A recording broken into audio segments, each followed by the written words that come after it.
Good day, high lords and ladies, and welcome back to the Last Page podcast. We're coming to you live from Prithian. I'm your host, Nikki, and we've got Hi Lady as well, Mariana. Hi, everyone. You have to give us at least a little accent. Hello, everyone. Hello, everyone, and welcome back to the Last Page podcast. I'm not very good with accents. Which is crazy because you're in London, so you should be able to have the British accent nailed. Not that I nailed it, but, you know, I gave it my all. Lady Whistledown.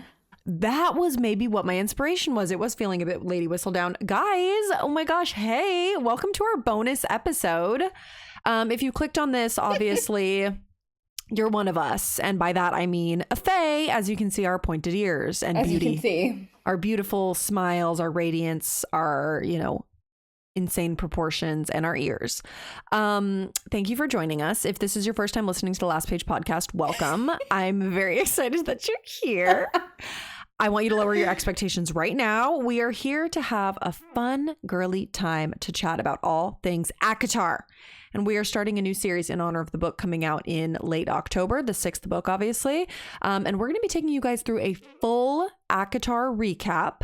Every week, there's going to be book by book. There's going to be a new episode dropping every week. Today, we are going through A Court of Thorns and Roses, the first book in the series. And it's going to be more so like a recap. You know, if you haven't read it, if you're not doing a reread, it's just going to give you a little recap of what went down. Yeah, I'm excited. Obviously, we've been reading it for the last few days, week-ish. And honestly, I'm just so ready for the next book. I'm so excited. As we go through these, I think it's going to get us more and more excited. So I'm excited for you guys to be along on this journey with us. Yes, I feel like there's so much that I forgot about. There's so much that I have missed that I didn't really catch the first read. We are going to do this in a fairly spoiler-free way. We're going to have a section at the end where if you've read all the books, you can stay and listen with spoilers and theories and stuff. For the most part, it's all going to be contained for the first book. However, my spoiler and disclaimer is that if you haven't at least read the first 2 books, there might be some spoilers in this for you. We're not outwardly, but based on the way that we talk about things and react to things, I feel like there's going to be some type of spoiler. So if you've only ever read the first book, just proceed with caution. But if you've read the rest of them, or at least the first 2, I think you'll be good. Or if you are just ready to just hear our recap, and that way you don't have to read any of the books and you're just ready for the last one, stay till the end. Yeah. Yeah. That is crazy though, if you're going to read only the first one and skip. You're just going raw into the 6th. Yeah, that is crazy.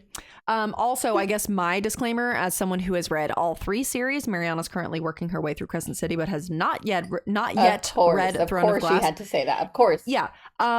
There is a lot more. I'm a fairy now. There is a lot more that I would like to discuss that comes up here that I am just going to not include as far as any type of related things between books.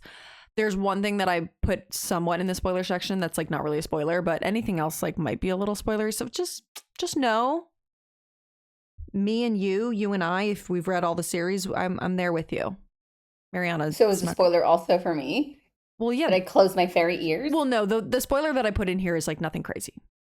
Oh, so okay. It's not really that, it's not that big of a deal. If you don't know, you won't know. But anything else that there was a couple things in there that I wanted to mention, but I'm going to hold off. So just know. Okay. Just know. Okay, perfect. All right, guys. Well, we're just going to jump right in. Normally, I can't look at you. I know. Normally in our normal episodes, we have all kinds of fun stuff. Stick around, subscribe to us, follow us on Spotify, do all the things so you can see some of our normal episodes. But this is going to be a rapid fire recap, exciting, fun time. So we're going to dive right in to the world of Prithian. Obviously, this is Sarah J. Maas, A Court of Thorns and Roses, book 1. And we're going to start in the mortal lands. Okay. Lame-o. Humans, boring. Do you want to take it away or do you want me to take it away? You take it away, sister. All right, here we go. Fairy sister. Fairy sister. So we open up the book with our main character, Faerie, obviously. She is only 19 years old. She's, of course, a frail, little skinny, little small little girl. She's never had a morsel of food a day in her life, as per usual, with these romantasy books. They're of course, this girl is the ittiest, bittiest, tiniest, skinniest thing, and she's going to save the day. So here we are. We're here with Faerie. She said, this is one of the quotes, "Not that there was much of me to feast on. I'd turned gangly by this time of year and could count a number of my ribs." Basically, she's poor. Her family is starving. Tawny. She's out hunting for food. That's where we open up. We're in the snow-capped mountain woods of Prythian. I guess not technically Prythian. That's actually, here's a question. Of the mortal land. Well, so only Prythian is the whole continent called Prythian, or just the fairy part? Just the fairy part, I thought. Right. Okay. So I don't know. It's not like I reread this recently or anything. It's not like we should know this. I'm already asking questions. I'm 2 minutes into the thing. Anyways, she is out hunting for food because she lives with her dad, and her 2 sisters. Her mother passed away a couple of years ago from a sickness. Her dad has an injury in his leg. He's really kind of given up. He's like, that comes in later, but he has a cane. He can't really do much. Her sisters are fully useless. They don't want to do anything. So she's actually the youngest too out of the sisters. And so she has to be out hunting for food. And he like kind of works a little bit. He does his like little woodworking crafts and stuff. They used to be a lot more wealthy, but now they have fallen on hard times, obviously. Her sisters are interesting. Nesta is her oldest sister. She's very cruel. She's kind of this like really bitchy, quiet, kind of conniving, like smart. She seems very like sharp, smart, and cruel. And selfish, I will say. And selfish, very selfish. But her and Elaine have a special bond. They're the 2 oldest ones. And I think it's because they kind of really got to grow up in wealth together, and Faerie was younger when they lost all their wealth, so she's a little bit less educated than them. She's a little bit more rugged. Elaine is very soft and sweet, but she's very complicit to what goes on. She doesn't really stand up for Faerie ever when Nesta's being mean to her. It's like those 2 are kind of buddy-buddy. Nesta is Elaine's little protector, and Faerie is like the odd child. I know. I do feel kind of bad for her. Yeah, I feel bad, especially because she's doing everything for the family. She's like trapping the food. She's skinning the food. She's making the food. She's buying everybody their, clothes and all this stuff. She goes out to hunt and gets the deer and skins the deer and feeds everyone. And they're like, but I want new shoes and I want a new robe. Mm-hmm. And so I think that kind of goes to show, obviously we know that, like Nikki said, Elaine is complicit to all the attitude that Nesta gives, and like no one's helpful. But one of the quotes we have, it says, it wasn't that Elaine was cruel. She wasn't like Nesta, who had been born with a sneer on her face. So I think we kind of, from the beginning, just are, I was a little off put by Nesta's character. And I was like, well, nobody's going to help this little girl who's gangly and skinny and you see her ribs. Well, especially because Nesta is the oldest. I feel like she would think to take on some sort of responsibility as like the new woman of the household after their mother died. But it kind of came down to Faerie because she noticed in the beginning like nobody else was going to do anything and they were all just going to starve unless she went and took charge. Yeah. I wrote down here, it wasn't meanness that kept Elaine from helping. It just never occurred to her that she might be capable of getting her hands dirty. Yeah. So I think we're kind of positioned to feel like we're on Faerie's team and these girls aren't helping. Yeah. So that's like a little bit of the backstory about the family, but we're out while she's hunting for deer, and she kind of talks about how there's like wolves in these woods and it's a little bit dangerous, obviously, but she comes across this big ass wolf and she's like, oh shit, like it kind of crosses through her mind, maybe this is a fairy, maybe this is weird, but she's like, no, surely not, because she sees a deer that she's about to get, and I think she does kill the deer first, and then the wolf comes out and she's like, oh my god, this is a big ass wolf, I'm screwed, I need to kill this wolf or else it's gonna kill me, and it was trying to eat her deer, and she's like, I need that deer to live, to survive.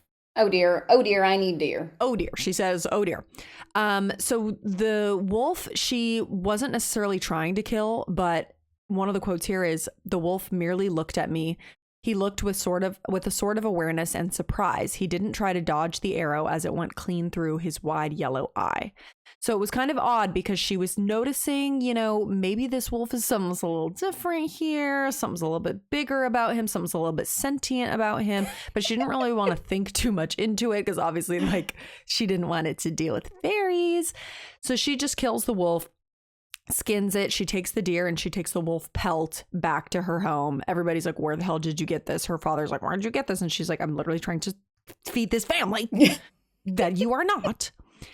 Okay, so now she's back at her house. She's got the wolf pelt and she has the deer. And she's like, okay, we need to obviously go sell these. We're going to eat the deer, but we're going to go sell the wolf pelt to pay for stuff that we need. So, of course, Nesta and Elaine, here they come, arm in arm, walking into the town. She's like, oh, God, now these bitches are going to try and come and they want their new boots and they want their new cloaks and all this stuff. So she gives them like $2 and she's like, okay, go knock yourself out. Goodbye. She like hands them a couple coins. She's like, okay, get out of here. One thing that we note when we get into town is that there's these little ladies called the Children of the Blessed that are wandering around, and they're kind of like like Mormons that come to your door to tell you about Jesus. Witness. Yeah, literally, like, do you have a moment to talk about Jesus Christ? It's that, except for they're like, do you have a moment to talk about our saviors of the fairies? Because they, you know, they are on the side of the fairies, and everybody else is very afraid of the fairy culture. They're like, we keep iron by our doors and we wear iron around our necks and we have all these little markings that ward them away and we have ash and we have this. So everybody's very afraid of the fairies. The attacks have been kind of starting up a little bit more recently from above the wall. And these Children of the Blessed are interesting of note because they're kind of like their little disciples. They're recruiting people. People. And they're like, we go over MLM. It's very much giving Scientology. They're like, come join us. Well, creepy. So while she's in town, she finds this mercenary lady who is sitting in the town square, and she takes the wolf pelt up to her and she's like, hey, do you want to buy this? And the lady's like, where the hell did you get that? She's looking at her like she's crazy. And she's like, it was a wolf. Yeah, she's like, it was a wolf, not a fairy. No, of course not. Never. And not us. And one thing that I noted that was weird about this interaction is that I have a quote of this, and I don't even know what this is foreshadowing to. I don't know if this ever came up in any other books. So I'm saying this is like not a spoiler because I just thought it was interesting. She was noting the mercenary's eyes, and she said, such interesting eyes, not just one shade of black, but many with hints of brown that glimmered amongst the shadows. And I was like, that's suspicious. Why would she point this out?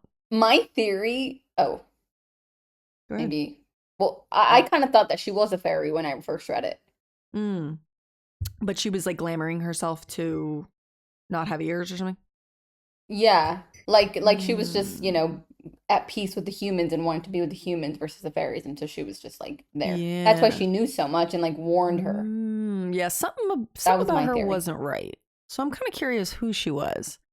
But in any case, she sells the pelt, she gets the money, they go back home, all is well. So now she wanted to buy some paints, but she didn't have enough money. Yeah, because she loves to paint. She talks about how she's painted all over their little not their little condo, their little townhouse. Their little townhome. No, their little shack that they live in. She's painted the dresser. She's painted all of the walls and the table and stuff like that. So anyways, now we come to the very exciting turning point of the story. Tamlin's here. Okay. They're sleeping in bed. They all share their little bed. And what happens there? Or no, they're not even sleeping in bed. They're at home. They're eating dinner. They're at home by the fire, keeping warm, eating dinner. And all of a sudden, boom! Bam! Tammy Tam has arrived. There's a beast at their door.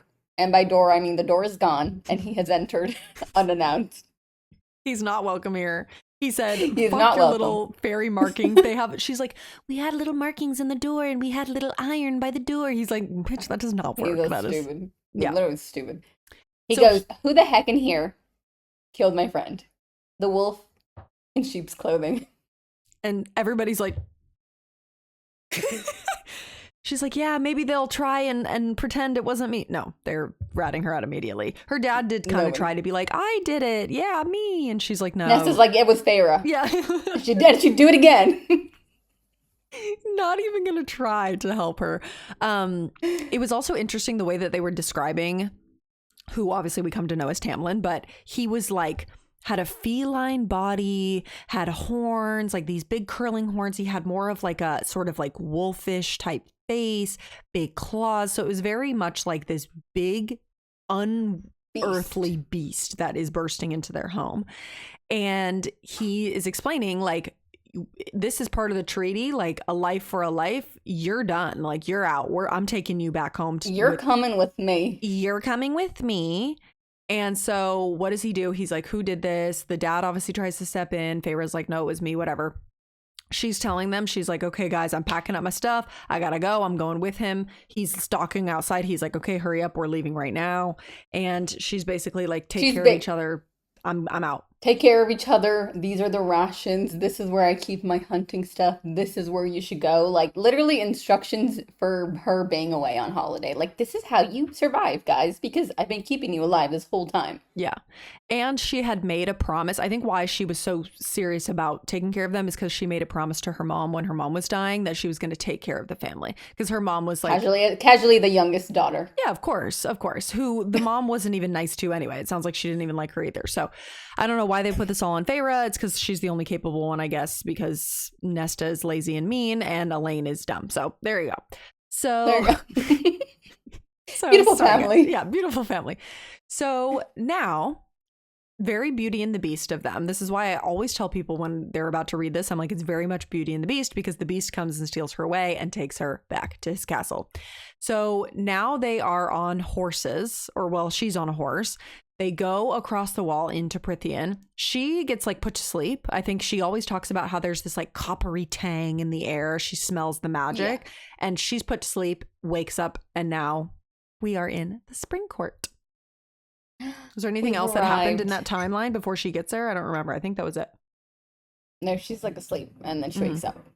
Which I would love that. I'm like, can somebody like put me to sleep when I am on the plane and then I can just show up at the Spring Court? No, I mean, literally. Please. Anyone, I'm begging. Please. Sorry if you can hear the plane. Sorry if you can hear the plane. They're coming to pick me up and take me to the Spring Court. Yeah, I gotta go, guys. Actually, Sayonara. I killed a fairy earlier. So yeah, that ant that I killed in my bathroom, that was a fairy. So... yeah. So anyway, Feyre arrives to the Spring Court and she's like, I need to find a way out. Like, I need to get back to my family. Like, they're gonna be lost without me. Those poor kids. I keep them alive and they're literally gonna die. And she gets off the horse, immediately collapses because she hasn't eaten in probably like 3 days. Yeah. She's also really skinny, so let's not forget about that. Of course. Ozempic. And so she's like, you know what? Okay, I will escape maybe after I eat. However, through her like first arriving into the Spring Court, she keeps remembering a lot of like the legends that her town says about like fairies. It's like they cannot lie. They are not able to tell lies. They don't eat their food because it's poison and you will die. Mm-hmm. And just like stay far, far away and like don't listen to them basically. So unfortunately, she is stuck there. And basically this whole time, like after they arrive to the Spring Court, she's only ever seen Tamlin in his beastly form. They get there and he turns into a man. And she's like, who is this guy? With long flowing golden locks. Hubba hubba. Yes. No, literally, hubba hubba. Give me some Dean. Crossover, imagine. Oh my god, off-campus X. He could play Tamlin. He could, though I do not like him blonde. Anyway. And this is going to be really blonde, long blonde. It's more like a long Legolas blonde locks. Exactly. She describes him as tall, long blonde locks. However, half of his face has a mask on. Do you remember what his mask was described as? No, but I think it was just a gilded mask. Yes. She's like, that's weird. He's got a mask on. I guess maybe that's a kink, but okay, sure. But whatever. And then his buddy shows up and he's also got a mask on and she's like, whoa, what's going on here? These fairies, they're freaky. She's like, maybe it's a theme. Yeah. So the one who shows up is now Lucian. Also sorry about pronunciation. We're going to do our best. I don't know if it's Lucian. Oh, yeah, sorry. Lucian. I'm going to go with Lucian. Yeah. Yeah. So he's got red hair, not blonde, and a fox mask. He's got red hair, a fox mask, and he enters. They like walk into the house, and Feyre's like, I'm not eating your food. She's like up against the wall. Lucian storms in, and he's like, what happened to Andreas? Did you figure it out? And he's like, yeah, it was this girl. She killed him, and he's gone, sister. And Lucian takes one good look at Feyre and goes, that scrawny thing brought down Andreas. And she's like, yeah, I know, I'm skinny and I'm frail. And I brought But down I go to Pilates and I'm like really strong. It's always these skinny, frail, little tiny young things that always do this. Anyway, so now begins her adventure in the spring court. They basically have their lunches together, their dinners together. She like is told to wear dresses, and of course she's too cool for school. She doesn't want to wear a dress. She wants to be, one of the guys. She's wearing a tunic and pants and a long sleeve blouse to dinner every night. Yeah, she's well, okay. And of course she eats the food eventually, and she's like, "Holy shit, this is so good." Good. Well, A, because she's starving, and B, because like it's literally 10 times better than human food. It's like magical fairy food. Yeah, exactly. Yum. And she, while she's there, she's obviously she's sort of plotting her escape. She's a little bit worried about what's going on. She's in like a very foreign land to her. It's beautiful. The whole manor, excuse me, I'm burping. The whole manor is described as like, has all these hallways and these twisting, beautiful, like wrought iron gates, and the flowers are everywhere. The roses are everywhere. So it's like this beautiful place. There's very temperate weather. It's all spring. So she kind of figures out she's in the spring court. And Tamlin has sort of like made it clear to her she can kind of do whatever she wants. Like she doesn't need to stay here. She's not a captive here. She can leave if she wants, but she's really going to be shit out of luck if she tries to go home because she's not going to be protected. So he's kind of like, you don't have to stay here, but this is where you need to be if you don't want to die, basically, because there's a lot of scarier stuff out there than is here.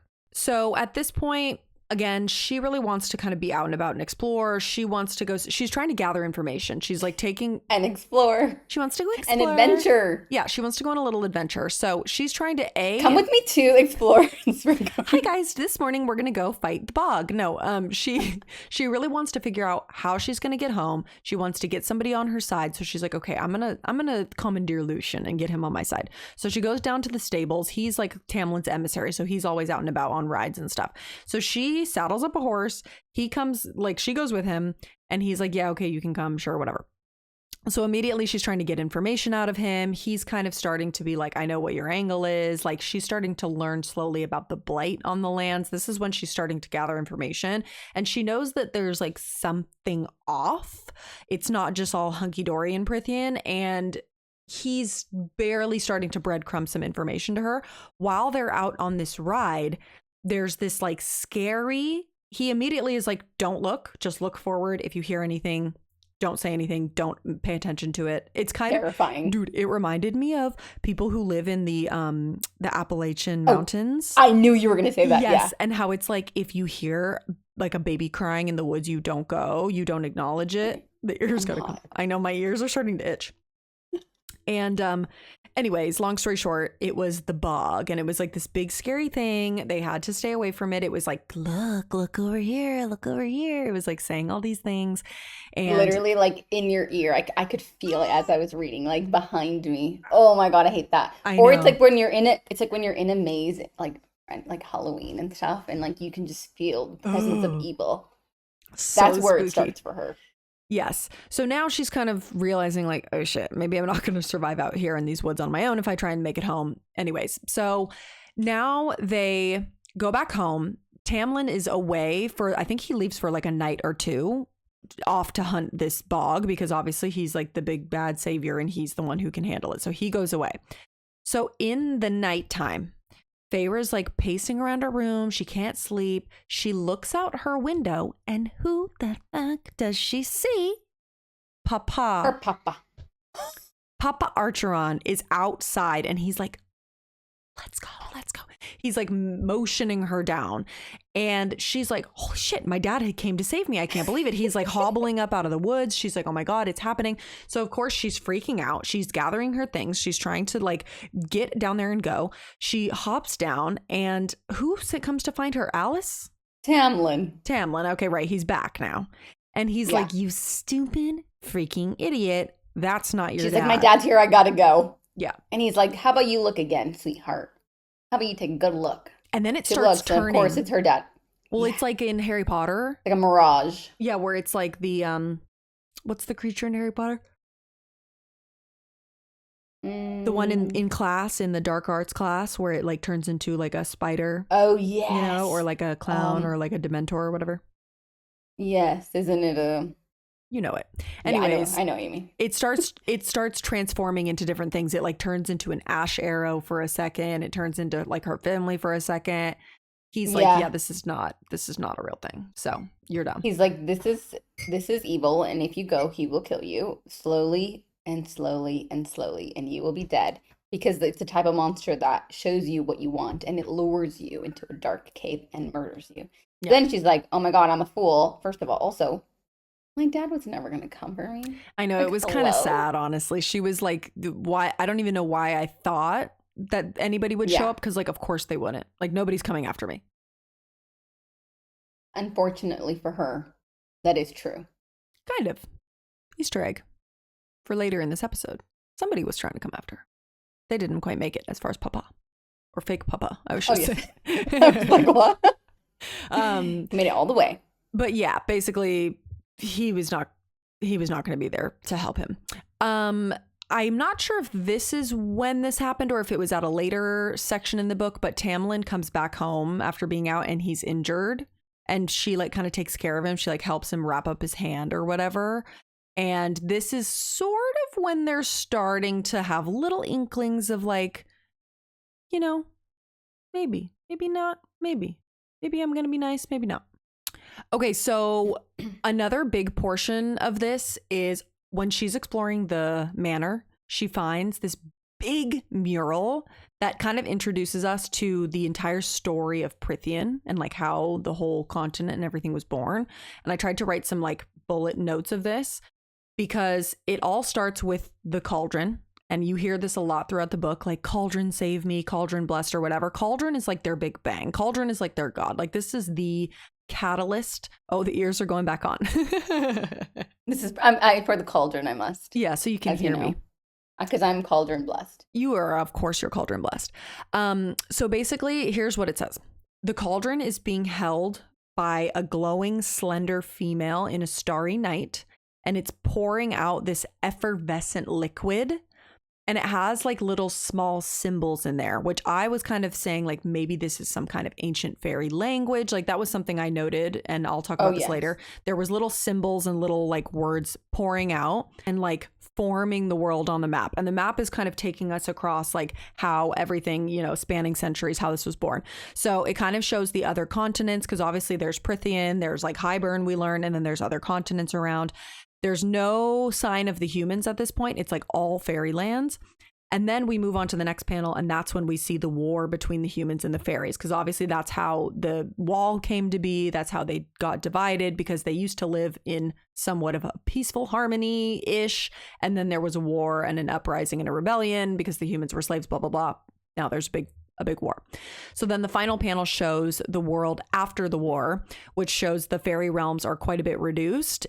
It has the wall, and then it also shows the different courts divided up for all the high fae. So this is kind of when we're seeing like the night court, the day court, the dawn court, the summer court, the spring court, the winter court. So that's like when we're seeing how they've divided this all up and sectioned it off for each of the high fae, the high lords, basically.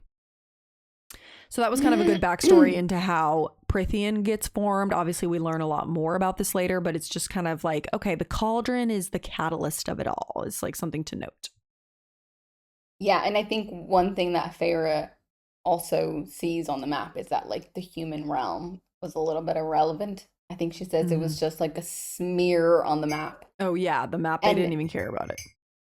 Yeah, they didn't, even though they had humans as slaves. And that's why, like Nikki said, that's where like the fear and everything comes from the humans. I think another thing to note is like throughout the whole beginning of the book where she's in the spring court and, you know, things are evolving and things are happening, she keeps feeling really belittled. Like everything they say is like against her. So I feel like she also had a bit of a complex that was a bit annoying for me to like read and reread. It's like everything she says, she takes it as like, oh, humans are insignificant, or like, oh, we're dumb, or like, oh, we're just a smear on the map. So I think that gives her more ammo to like in the beginning be like mean and hesitant and like wanted to keep escaping. And find answers, I guess. Well, especially also because the fairies have been like, yes, they're smarter, bigger, stronger, faster, like all these things, but they were always the the aggressor and the abuser when it came to like fairies versus humans or whatever. So it was very one-sided. And I think she felt that like past fear and past like generational trauma. Because she was like, these people have kept us as slaves. Like they don't care about us at all. Yeah. Okay. So now that she knows a little bit more about Prythian, she needs information. And she's kind of like, nobody here is going to give this to me. I think this is also around the time when she finds out that they do lie. Because she's like, oh, fairies cannot tell a lie. So everything they're saying to me must be true. And I think Lucian is like, where'd you hear that? Like, yes, we do lie. Like, what are you talking about? She's like, and he's like, and it was a lie when we said we couldn't lie. Yeah, literally. So you're dumb. So she's like, okay, I need to get some information. She hears about this creature called the Surreal, which is very important. If you guys are just now finding out about the Surreal from this book, bookmark this because he's an important character. We don't know them Surreal. So he is he a he? Well, I thought it was a girl and I wrote down she, and then I went back and it said that he was released or something, or like it did. Was okay. I was thinking that the Surreal was potentially non-binary. But I don't know. Maybe there's multiple of them. So this one's a he. In any case, the Surreal. The Surreal is this creature that can only speak in truths, okay? Very dangerous, of course, like everything else in Prythian. But Lucian is like, hey, guess what? You can go find the Surreal if you want. Like, I'm going to give you got to just get a raw chicken and go into the woods. And like, I'm going to teach you how to do this. And it kind of almost felt like he was like making fun of her a little bit because he's like, oh yeah, you're really going to go trap the Surreal? Like, if I was you, I would do this. Like kind of taunting her in a way. It's like when a big brother is like, oh yeah, like why don't you go try and jump off of that bridge and see what happens, you know, like assuming that you won't do it, or that if you do it you will get hurt and look stupid. Exactly. And I think that was their dynamic because he hated her from the beginning. Yeah, obviously she was a scrawny little girl, but also she killed his friend. And so, you know, fine, he hates her because he killed her friend. I will let it slide. But yeah, I think he keeps saying things to her, or like, yeah, you said keeps taunting her. And so he says, I think she asked, like, if I were looking for answers, like, who would I go to? And he's like, well, the Surreal. So she makes a plan to go and hunt the Surreal, whatever it is. And because she's really good at making her little snares, so she traps up a snare. So this is when she goes out. She stalks out into the woods. She's got a big bag of raw chicken from the cooks in the kitchen. You know, she goes out and she sets a trap. And this creepy ass, it's described as like a cloaked figure that looks kind of skeletal. And it's got these creepy pointy teeth and these nails. And it's like this really scary, almost like it, to me, it resembles like a mummy. Grim Reaper. Yeah, like the Grim Reaper crossed with a mummy, like a sunken in kind of face, but more white.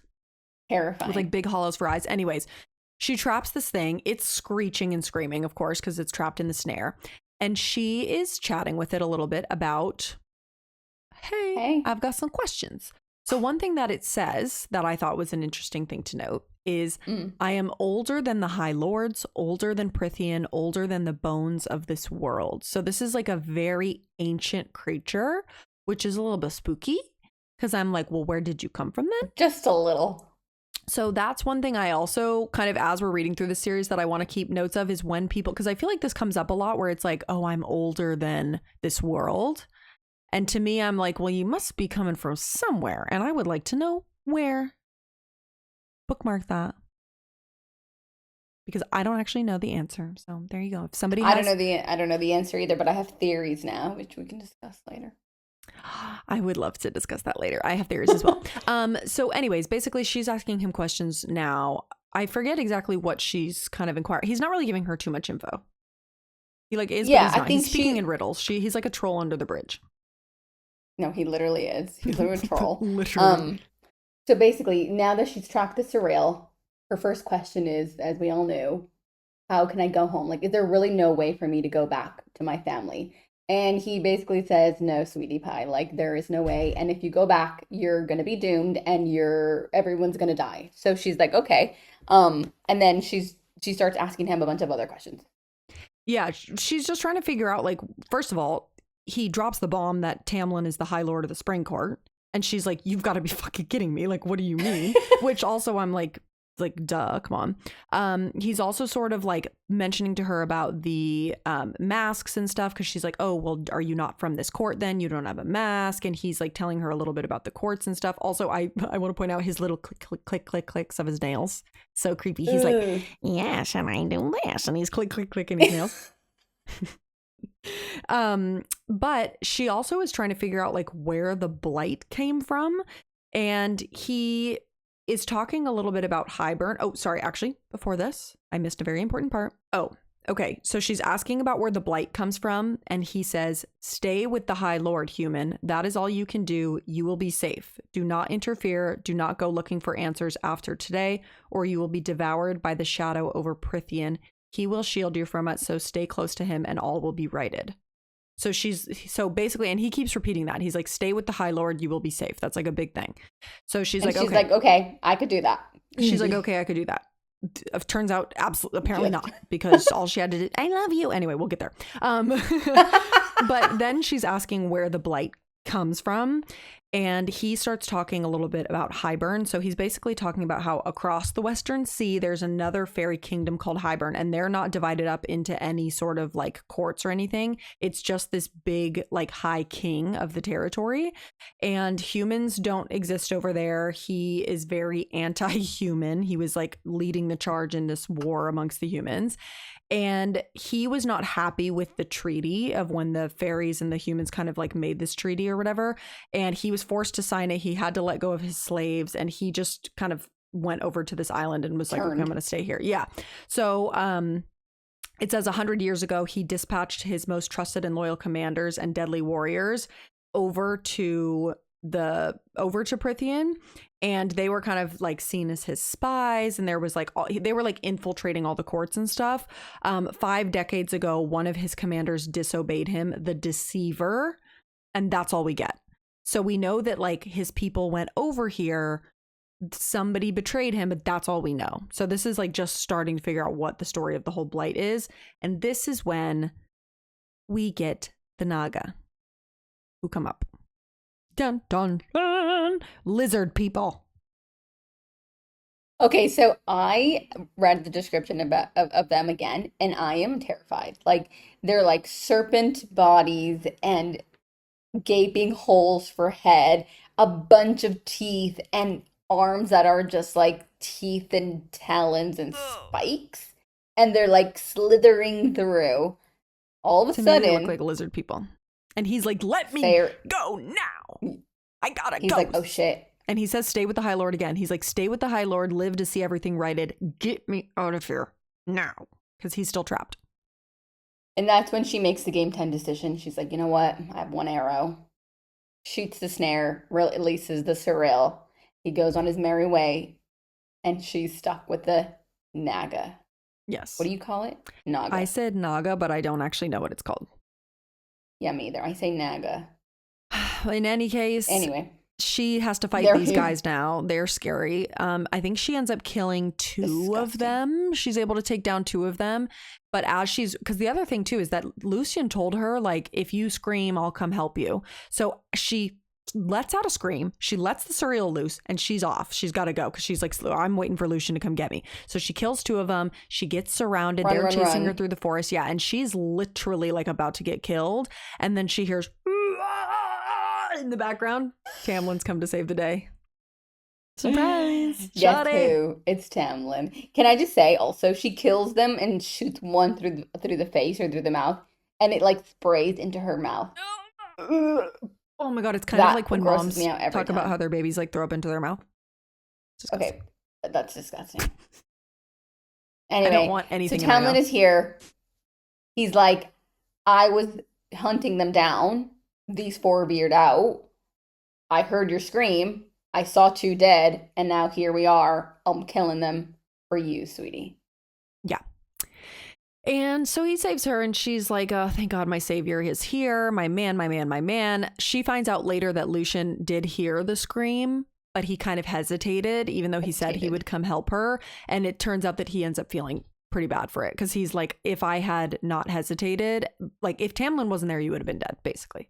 So he kind of ends up feeling guilty about it, which, because sweet little Lucian, like, of course he does. Yeah.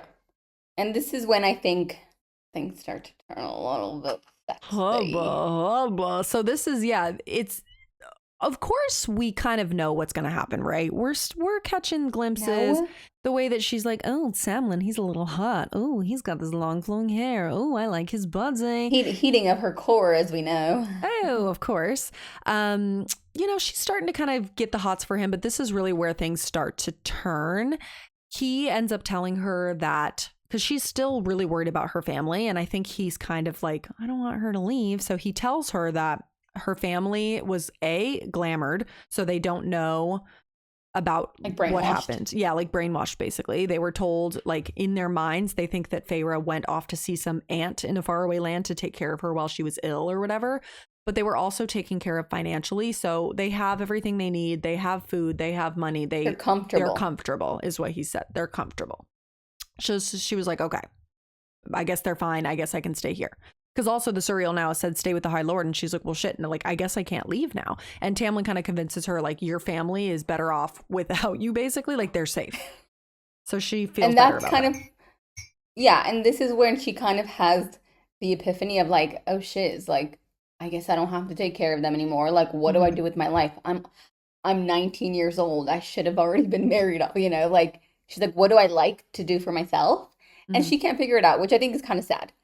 This is also, I think, at this point is when she's like, who was I kidding? They were never going to come for me, to help me out. Anyway, so like, here I am. Yeah, that's always been a reoccurring theme for her is like nobody ever really like supports her or picks her or anything. I feel like Lucien not showing up for her when the Naga was like attacking her, that probably felt sort of similar, where it's like she has kind of had to learn how to be very independent and figure out shit on her own. But she's starting to fall for Tamlin. And I think it's kind of funny, even their little interaction in the beginning where Lucian's like, dude, like, say something nice to her. And he's like, you look clean. Yeah. You look clean. And it's so funny because I love that scene because I can just picture it as like teenagers where it's like, dude, like give her a compliment. And he's like, you look clean. And so, of course, we can see Tamlin evolving over this as well, where he's kind of nervous and he doesn't know how to act around her. And he's like trying to be like nice, and he's like, oh, like if you want to go around the manor, I can take you on a tour. And she's like, no.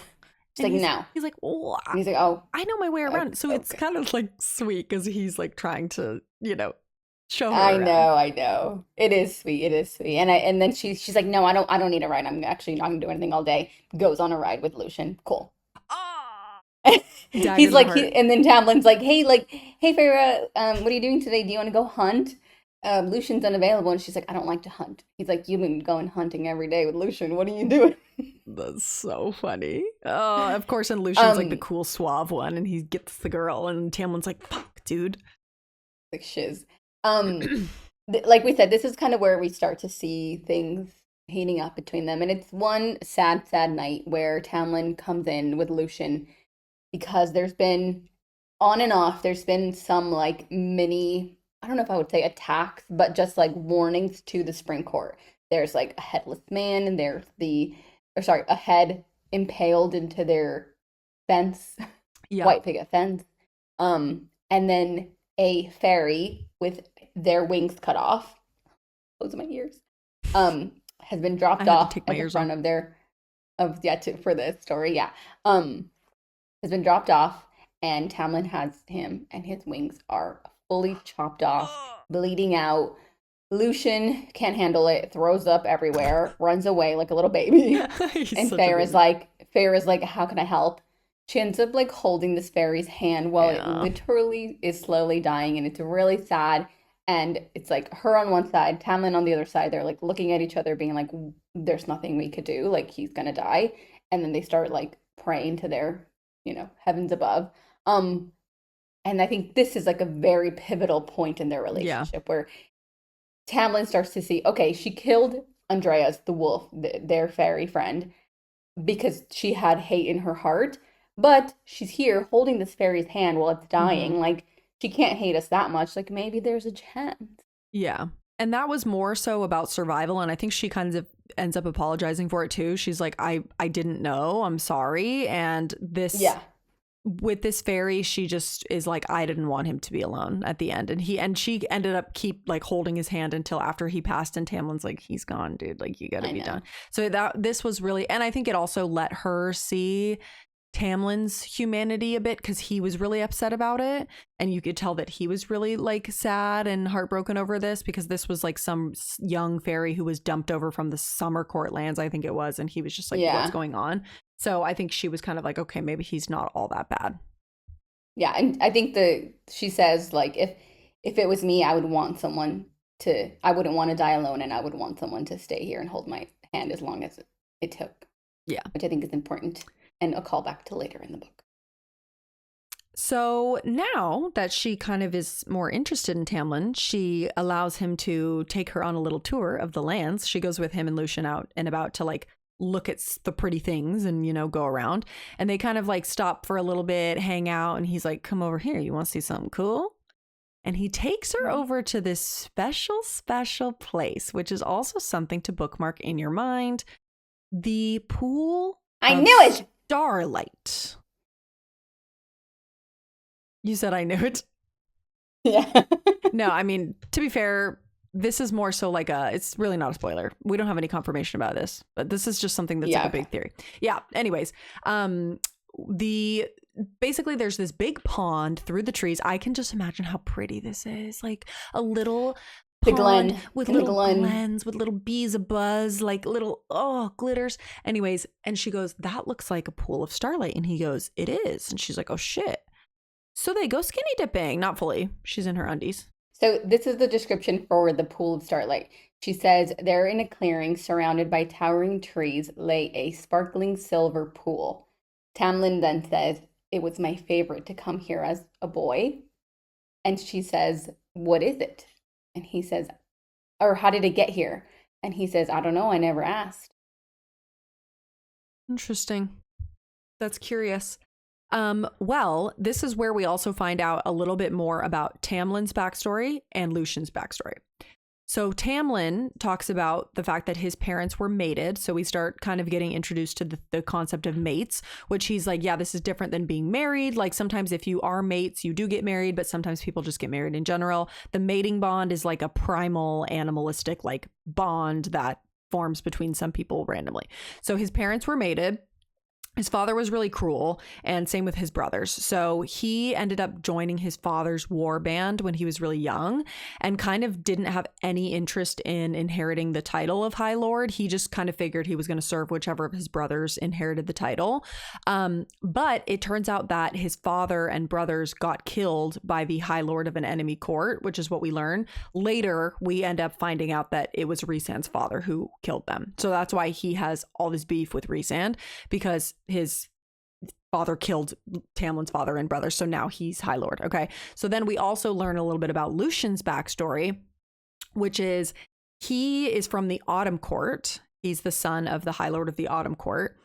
He fell in love when he was younger with a fairy who his father said was inappropriate for someone of his bloodline. So this person wasn't a high fae, a lesser fairy. And Lucien was like, it's okay. Like the mating bond is going to snap into place. We're going to be good. It never did. So it turns out this person wasn't his mate. And his father had her killed. And his two oldest brothers held him and made him watch. So it was like this really traumatic, like sad story. Yeah, terrifying. And that's when he was like, okay, I'm escaping. I'm going to be living with Tamlin, like whatever. So kind of a sad backstory for the both of them. I feel like that humanized both of them a little bit as well. Because it's like, you know what we also didn't mention? That Lucien has one eye. Oh my God, of course. He has his like mechanical eye. We do learn about this later. Of wandering eye. His his lazy eye. Yeah, that's crazy. Yeah. And it like I had pulled a quote about when Tamlin was talking about the mating bond. Just going back to Lucien. He says, high fae mostly marry, but if they're blessed, they'll find their mate, their equal, their match in every way. High fae wed without the mating bond, but if you find your mate, the bond is so deep that marriage is insignificant in comparison. Yeah. So it's like, I guess they weren't mates with Lucien, so they're like, oh, let's just kill this girl. So that's why he's there. I also wanted to just say that when they were at the grassy knolls or whatever, she makes a joke about like Talmon's like, well, what did the surreal tell you? And she's like, well, it told me that if I brush your hair and if I give you treats, I might be able to train you. And I think that like cracks the ice, remember? Yeah. She's funny. She's sassy. I like her. She's funny. She's got a lot to say. Well, kind of. Okay, so now we are at kind of another pivotal point orgy in the story, which is, you know, the orgy, the big magical orgy, and that is Kalanmai, which is basically like their spring solstice. Because it's not summer solstice, that happens later. So I think it's like spring equinox. Yeah. Sorry, it's their spring solstice. Yeah. Spring court, of course. So basically, she learns about this thing called, well, first of all, they're like, Feyre, we're building all these big fires and these bonfires and we're going to have a party at night. You can't come. So stay. Yeah, she's like, so what time should I be there? And they're like, so you're not invited. You didn't get the party full invite. You have to stay home. So they're like, lock your door. Do not leave. No matter what you hear or see, don't come out. Doesn't matter who it is. What does she do immediately? Morning. Gotta go. She goes to visit. Just like, it's calling me, the party. Yes. And I will say, I have a quote about this. I think I put it at the end. Here's what she says, the reason that she goes out into Kalanmai. There was a string tied to my gut that pulled me toward those hills, commanding me to go to hear the fairy drums. So the string and the drums were beckoning her away, as we might say. So she decides, here she goes. She's off.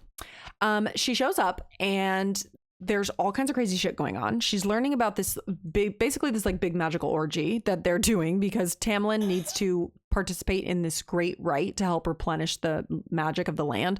So he has to like find a woman and they all line up and he has to kill this like stag and they have to go make love and then it's going to replenish the land's magic, whatever. She's all jealous. Okay, of course.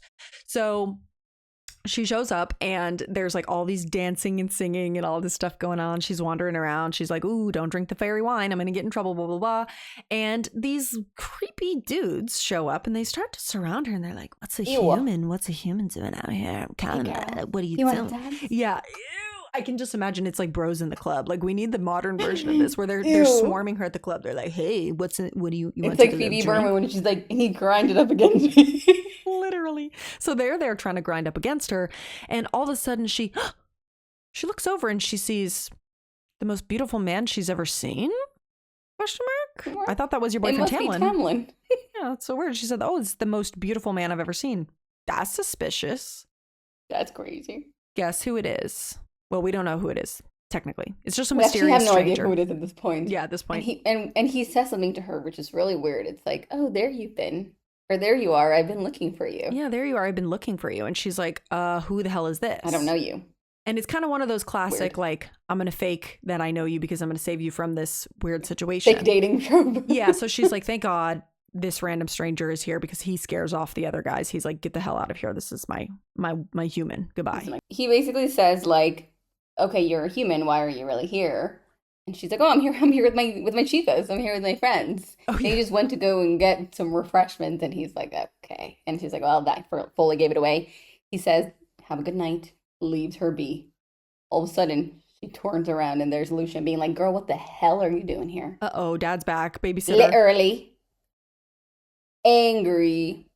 He's like, oh my God, if Tamlin finds you, he will go bananas. This man is horned up. He's under a spell. He wants to foof you. Get back to your room. Get back to your room. That's a pretty. And then this is a scene that I get from Twilight. He like picks her up and like runs with her really fast back home. It reminds me of Twilight. Oh, that's funny. Runs her home and is like, "Do not come out of your room, girl." And she's like, "Fine, God, Dad. Like, I'll stay home, I guess." After being out for like forever. Well, then what does she do? Comes out of her room. And then, yeah, literally, she's like, the sun is kind of coming out. I guess they said I could come out at sunrise. She walks out. Talmon's getting home. He's yadded up. He's tatted up with all these great, right little tattoos, markings of women's hands all over his body, going and below the blacked belt. Out. He's literally blacked out drunk. And he's like, what the hell are you doing? And then he pins her up against the wall and gives her a little nibble. And I was like, oh, shit. He bites her on the neck. And it was crazy. She was like, it actually hurt. Like, he like fully bit her. And she had a big old bruise. And he was about to bruise the next day. Simply ravage her. He's like, do not disobey me again. And she's like, oh, I'm so turned on, but I'm going to slap him anyway, just to keep some sense of, you know. Yeah. She gives him a good old whack. It was kind of crazy. And this was the first time that they really were like, whoa, we want. Like out in the open. Like being even sort of intimate. Like, obviously they didn't kiss, but he gave her a little nibble, and that was pretty crazy. And he sniffed her. Oh. Giving a little sniff. Dang. So yeah, now she's kind of like, okay, horned up. We also, like, Lucian and everybody can see. She comes down the next day. She like brushes her hair to the side to like show off her little hickey. She comes down and she's got like a big bite on her neck, and she's like sitting there at the dining table like trying to make him feel bad because she's like, what did you do last night? You came home drunk and you bit me. And he's like, yeah, Lucian's like, what the hell is that on your neck? And she's like, why don't you ask him? He took a big bite out of my neck last night. Boy. Tamlin's like, no, he's shy. He wouldn't do that. Crazy. Sorry. And also, never mind. What? I was going to say, when he like sees her in the hall, Tamlin sees her in the hallway in the morning, and he's like, I smelled you and I tried to find you. And when I couldn't find you, it made me choose someone else. Oh, nasty boy. And then he bit her. Yeah, he did. So then the next day also, this is when we find the faerie head impaled on the fountain in the garden. Mm-hmm. And it had night court branding on it. And so everybody was like, these goddamn night courters, like, oh, how dare they? But she at this point still doesn't know. The night court probably stinks. Yeah, she doesn't know at this point that the mystery man is indeed the High Lord of the Night Court. So that's still a bit of up in the air. So then now we have a couple days, time passes, whatever. She's just hanging out. I think she's painting at this point. This is when summer solstice rolls around. And guess who is out in these streets yet again? This time she's allowed at the festival. Last time she wasn't. This time she is. She's drunk. She's drinking fairy wine. And one and only Tamlin, he's playing the fiddle. Dear God. Dear God, help me. A long blonde-haired man playing the fiddle. My coochie is dry. That was crazy. I was like, look, I was in on Tamlin, okay? I was in. I could look past the hair. The fiddle, Sarah, why? I don't know. And he's like, I'll watch her. I'll play for you, Farah. I don't even know what. Have you ever seen those? I don't know what a fiddle sounds like, to be honest. Have you seen the AI videos? When the cat like bursts, dancing around. No. This is not even related to ACOTAR. The cat. It's like a security camera video of somebody sleeping in their room at night, and the cat bursts in through the door, and he's holding a banjo, and he's like, bing, bing, bing, bing, bing, bing, bing, bing, bing. No, literally, that's how I picture don't. It. Oh my God, I'll have to put it on my story. That's how I picture it. So there you go. Well, here we are, and he's playing the fiddle. Oh, and then they make out. Yeah, so he's playing the fiddle, and she's like, "That's my man. That's him." She's like, "Damn, that fiddle. Ooh, fiddle on over here. Damn. You want to fiddle with me?" And he's like, "I think I might kiss you," and she's like, "I think you should." So then they have a little smoochy smooch. Crazy. So now they're really like locked in on each other at this point. Yeah. Next time they have lunch, she's like, "Why are you so far away?" And he's like, "Okay, let me snap my fingers and make this a 2-seater table." Crazy. Come sit on my lap, baby. So the next day, they're all hungover. This is a big important chapter 26. They're all hungover. They come down for lunch. Skips breakfast. She comes down for lunch. They're all hanging out. They're chit-chatting. Okay. And guess who shows up? Rhysand, the High Lord of the Night Court. The man in which she saw at Calanmai. Okay. So he shows up. They're like, oh shit, somebody's here. Him and Tamlin and Lucian are like, okay, we got to hide Feyre. They glamour her. She hides in the corner. He comes in and reveals that he's the High Lord. She's like, oh crap. They learn that he's Amarantha's whore. She's like, who the hell is that? What are we talking about? Okay. He figures out that Feyre's in there because he sees that there's 3 place settings at the table. And he's like, okay, Big surprise. Of Where course, is she? Yeah. So then he undoes the glamour. He sees her. And Lucian's like, oh, yeah, like, that's my lover. That's my girlfriend. Yeah, it's my girlfriend. and Reese is kind of like, oh, yeah, you had a mortal lover, like, before. Like, oh, like, whatever. Basically, Reese pins her and goes into her mind, as he does. And he's like, oh, you're thinking all these sexy thoughts about Tamlin, huh? And he's, like, really embarrassing her. Oh, my God, I was mortified. I know. It's like going through somebody's diary. No, and she's like, I literally wanted to die right then and there. No, same. And girl. he's like, that's weird that your girlfriend is thinking about Tamlin biting her boob. Like, that's kind of weird, isn't it? That's crazy. And then I hate him. He makes Tamlin and Lucian bow, like fully bow head down, and beg not to tell, not to have Reese tell Amarantha about Faerie. Although she does tell him her name is Claire Better. Yeah, and he's like, so what's your name, girl? And she's like, my name's Claire Better, whatever. I always said Bedore. Probably. Until I heard the audiobook and it's better. Oh, is it better? She's like, yeah, my name is Claire. And he's like, okay, sure. Thanks, Claire. Maybe I'll tell her, maybe I won't. We'll find out, I guess. Goodbye. Poof. Poof, and then foof. Because then what happens that night? Or that later that sometime? Her and Tamlin go to Pound Town. Later that sometime. Reese goes poof, and they go foof. If you guys didn't know, we refer to intercourse as foofing. Foofing. Anyone who's curious. So they're foofing now. And Can I just say that before that, he is distraught. Right. Tamlin is, of course. Right. Because Amaranth is going to take his sweet, sweet love. But he hasn't even told her that he loves her. Yes. And so he's like, actually, girl, you got to go home now. Yeah. You know how you wanted to go home months and months ago and I didn't let you? Now I think you should go. And she's like, well, I don't want to go now. Anymore. Yeah. He's like, well, too bad. It's like, I don't want to go. Goodbye. And so he says, let's foof it up one last time. In the morning, you're gone. Yeah. And then he sends her away. And now we're on to part 3 of this story. Faerie going back to the mortal lands. Crazy. They're like, only part 3. You girls need to shut your trap. Yeah, no, this is going to be a long episode, guys. This one's a quick and easy. Not this being like one of the shortest books, too. I mean, maybe Frost and Starlight will be a short episode. Knowing us, probably not.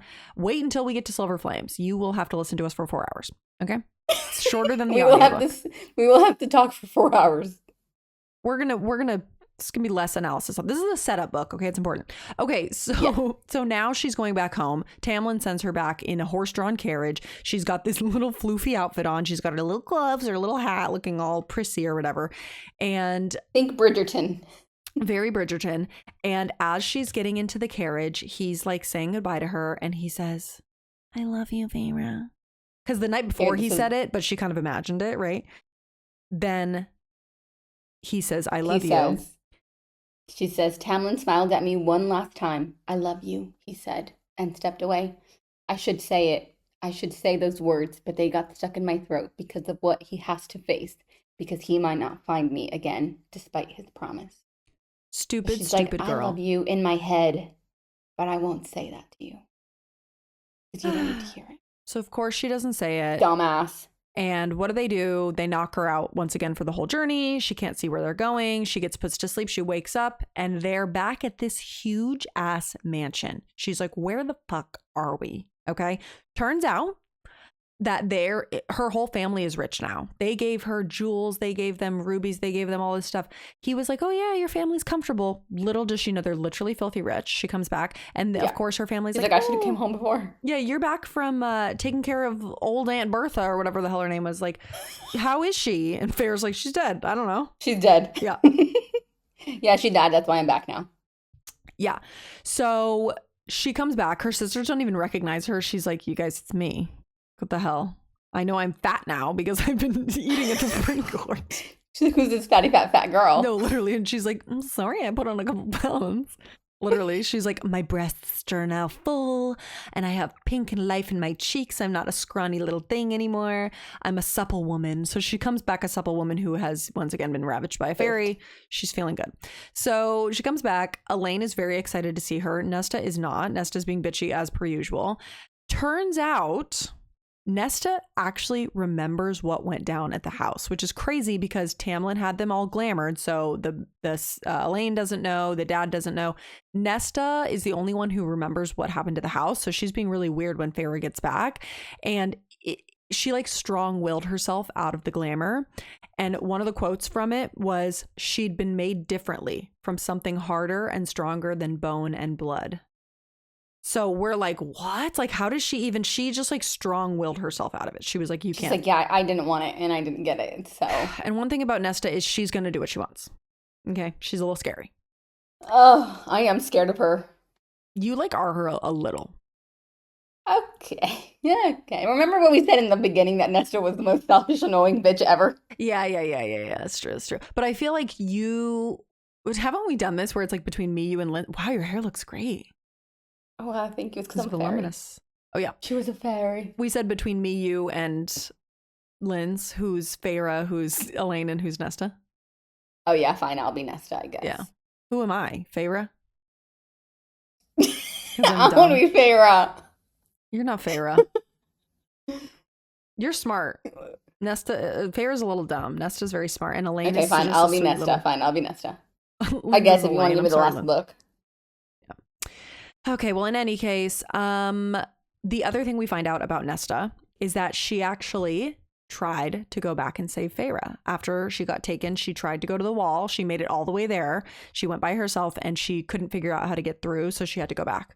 And Feyre's kind of shocked about this because she's like, well, hold on, I didn't think you... But Nesta's like, yeah, like you got taken unfairly. This is crazy. I'm going to go get my sister.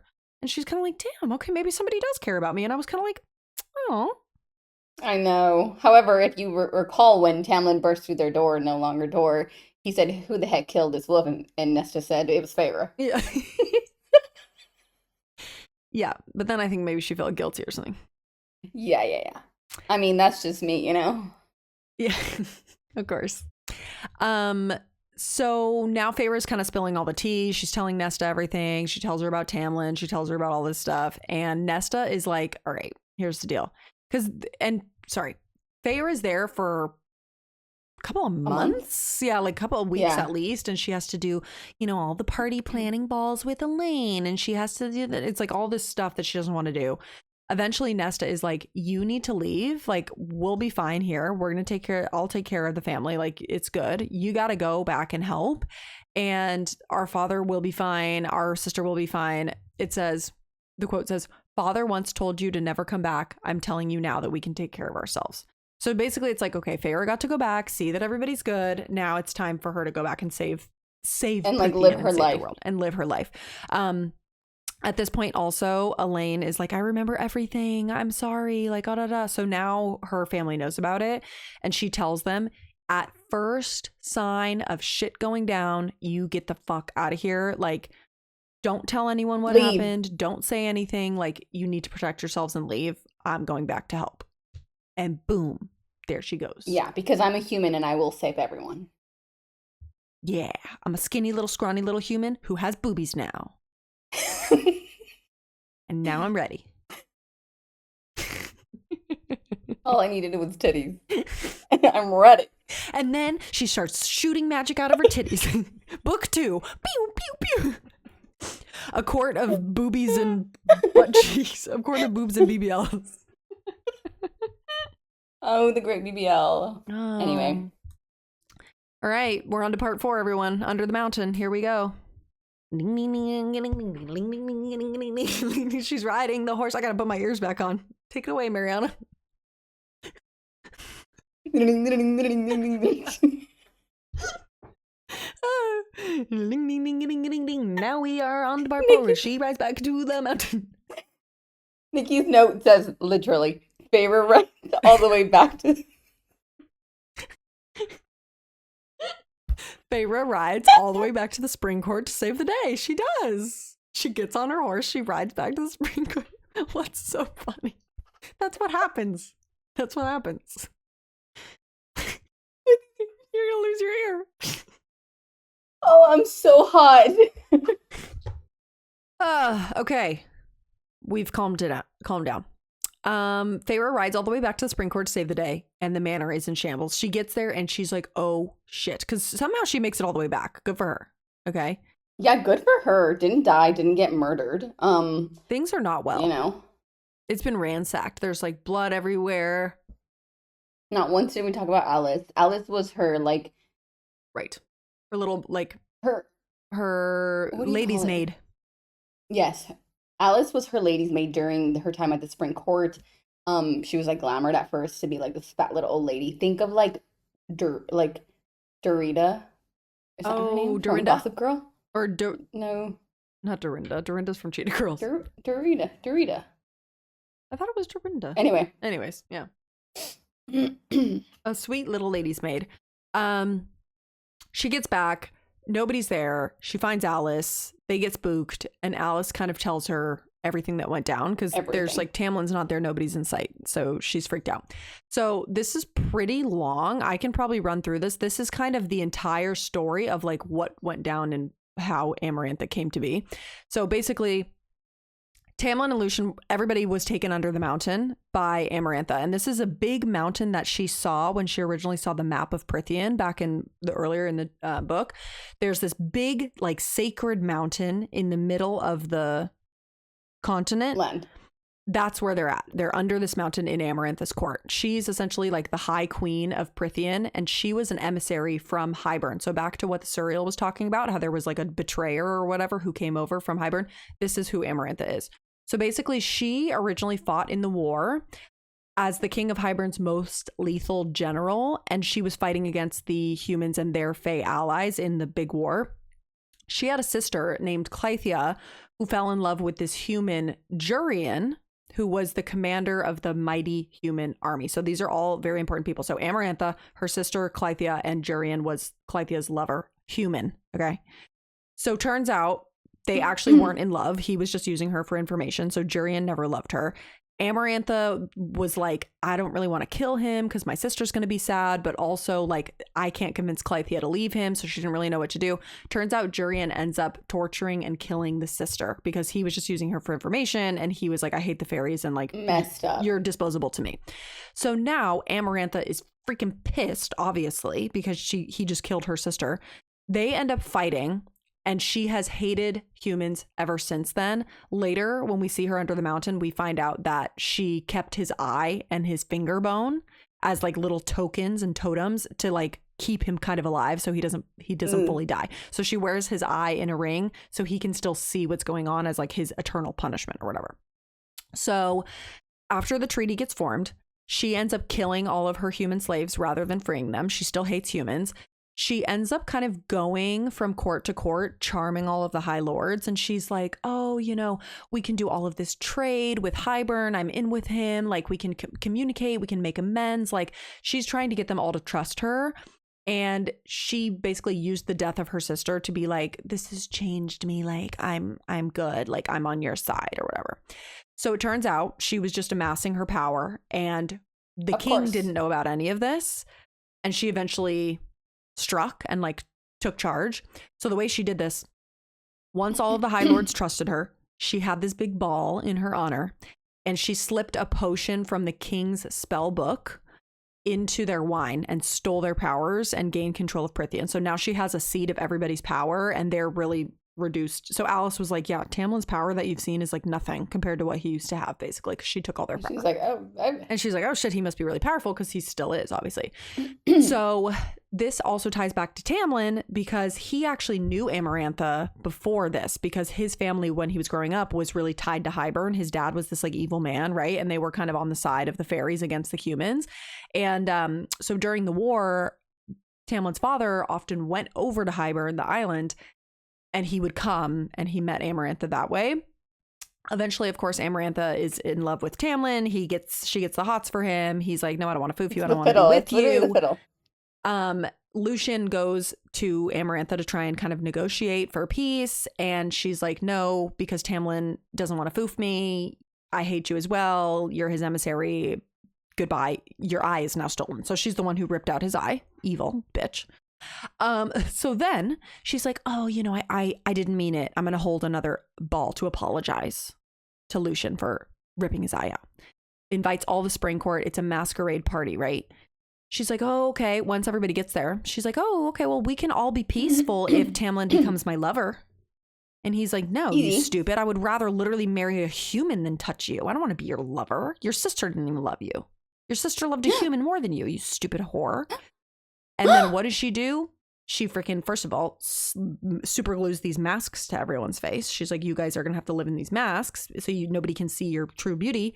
She gives him 49 years to find 7 times 7 to find a human girl who has ice in her heart and hates fairies to fall in love with him. He can't tell her about this. He can't show his true face. He's got his mask on. He needs to find someone to say, I love you and mean it, who is a human. And between this time, when all the other courts are under the mountain, the day court, summer court, and winter courts all got together, tried to rebel against her, and that failed. So now there's new high lords for those courts. They were the ones who tried to kind of band against her. Tamlin's got his time's up, basically. And now he's under the mountain with her. So that's kind of her whole backstory. A lot of this really heavily ties into Hybern. We haven't met the king of Hybern yet. We don't really know what he's up to, what he's planning. But she was kind of his main emissary for a long time and then went against him. And now, yeah. Is ruling Prithian. Yes. So that's kind of the whole backstory.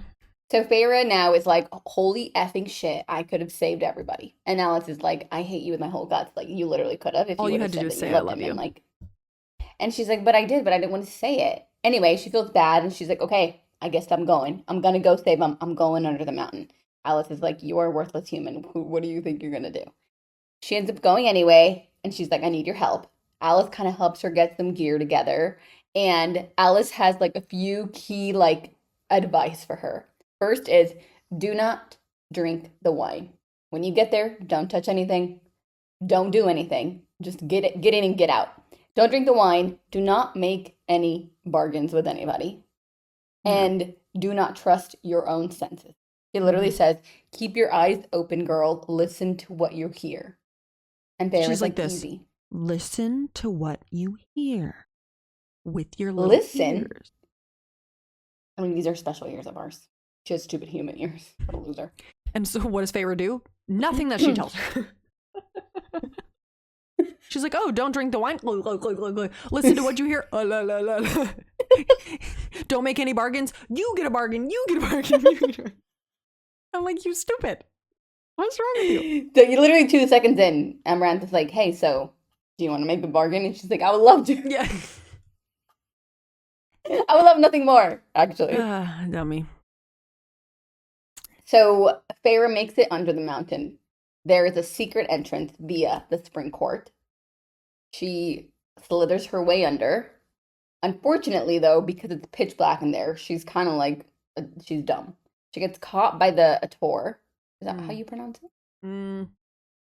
I say adder in my head, but I don't know what it is. Okay. She gets caught by the adder. And she gets taken to a magical, throne room. Called?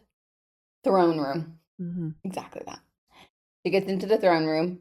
She gets shoved in front. And who does she see? This beautiful, long, red-haired lady with straight teeth and icy, pale skin. Mm-hmm. And it's weird, too, because she kind of said she's not that. She was like, she's pretty, but she's kind of not, which almost made it creepier. Yeah, she's like, this is her? She's like some freaking weirdo. Feyre's in there. Amaranth is like, who are you, little girl? And she's like, well, I came here to claim my one true love, Tamlin. And Tamlin is dead-eyed, looking at her like, I don't know this girl from Jesus. Like, I don't know who she is. The whole time. And Feyre's like, please, I love you. And he's like, I don't know her. Literally. I don't know who this man is. I'd be walking down the street. I wouldn't know a thing. No, literally. And Amaranth's like, wait, if you're his one true love, like, who is that? Looks immediately behind her. Claire. She's literally dead. tongue hanging out. Turns out they did indeed find Claire better, who Reese apparently gave up her name, claimed her as faerie.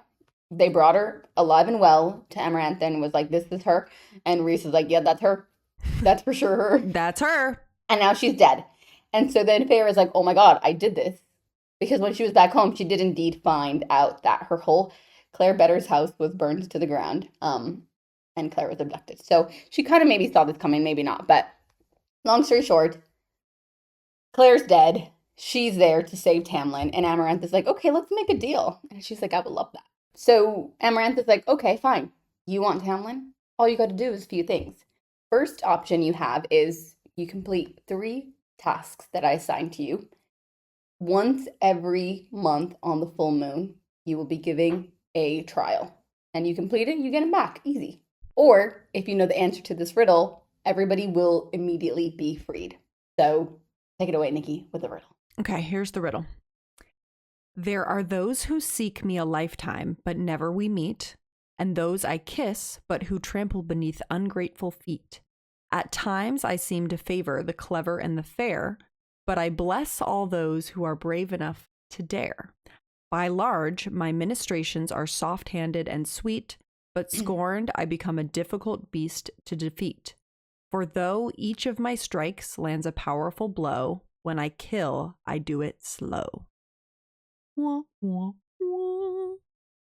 And she's like, "Okay, can you say that one more time? Because I wasn't listening." Yeah. She's like, sorry, I can't actually read, so I don't know what you're talking about. Yeah. So. All right. A bit confusing. Do you remember when you first read this, like what you thought the riddle was? Did you have any guesses? I think I thought it was death at first. I don't think I was like, you weren't clocked in. I don't think I even tried to guess. You know who I bet could guess it correctly is Ricky. Literally Ricky, my husband, read this series. It's crazy. And he literally, like, halfway through every single book, he'd look over and he'd be like, "Oh yeah, well, I bet like this will happen." And I'm like, "Oh. How did you know that?" Definitely not. What the frick? That's stupid. You're dumb. He could guess any fantasy or whatever because he's watched so much. I was like, okay, well, just keep reading then. So that's really dumb that you would think that at all.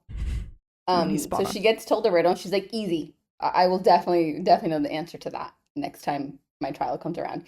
So she gets beaten the hell out of by the ACOTAR, taken to her cell. And it's like, "Until the trial day comes, you will be in your cell. You will be nowhere else. Tamlin will be with me and not with you because he's going to marry me." So she gets beat up. She's in her cell. Lucian comes and finds her and is like, "Literally, what are you doing here again?" He's like, "You dumb biatch." She's like, "I came to save you all." And he's like, "You're literally a human. Go away." So he helps her. He heals her. Her nose, at least. I think her nose gets broken and she's like, "I need help."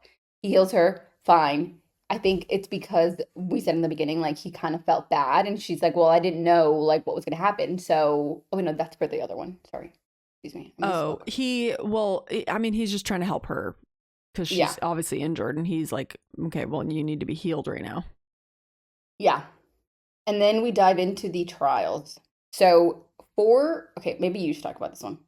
Yes. Okay. So trial number 1, I said the Alaskan bullworm, aka the Midgard worm. And that's for any of my SpongeBob people, because this indeed is the Alaskan bullworm with big scary teeth.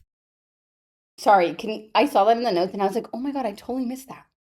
No. I thought that was No. You know the Alaskan bullworm from SpongeBob? No. Oh, he's the one that they have to capture, and then he slides. He like dies the same way. He like slides off he crushes the city and he goes, "Ouch." You don't know that? Oh my god, no. Well, that's what it is. Funny. And he like rides him and stuff anyway, or Sandy rides him. Anyways. Okay, so first trial comes along.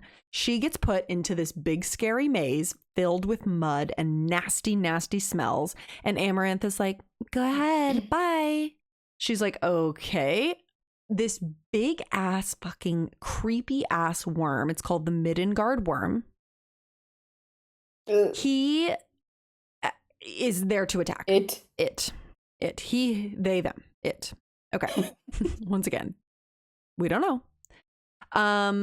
Midgard worm like might be a she though. I'm gonna be so honest. Like she was giving she. a little bit. Yeah. In any case, school.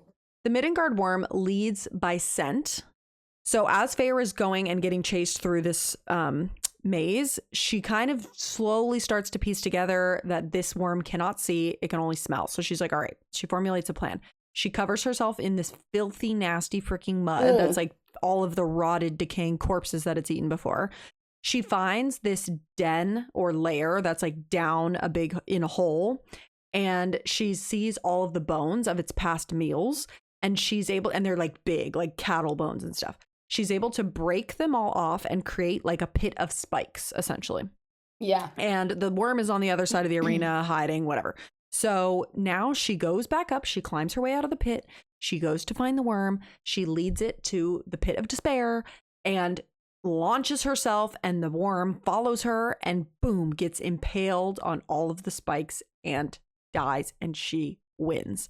She did have a little bit of help from Lucian, because when she was like running, she kind of lost track of the worm, and he's like, it's on your left. So Amarantha was pissed about that. That was, not allowed, but she was able to. He got his lashings. Yes, she was able to kill and defeat the worm by the spikes. Okay.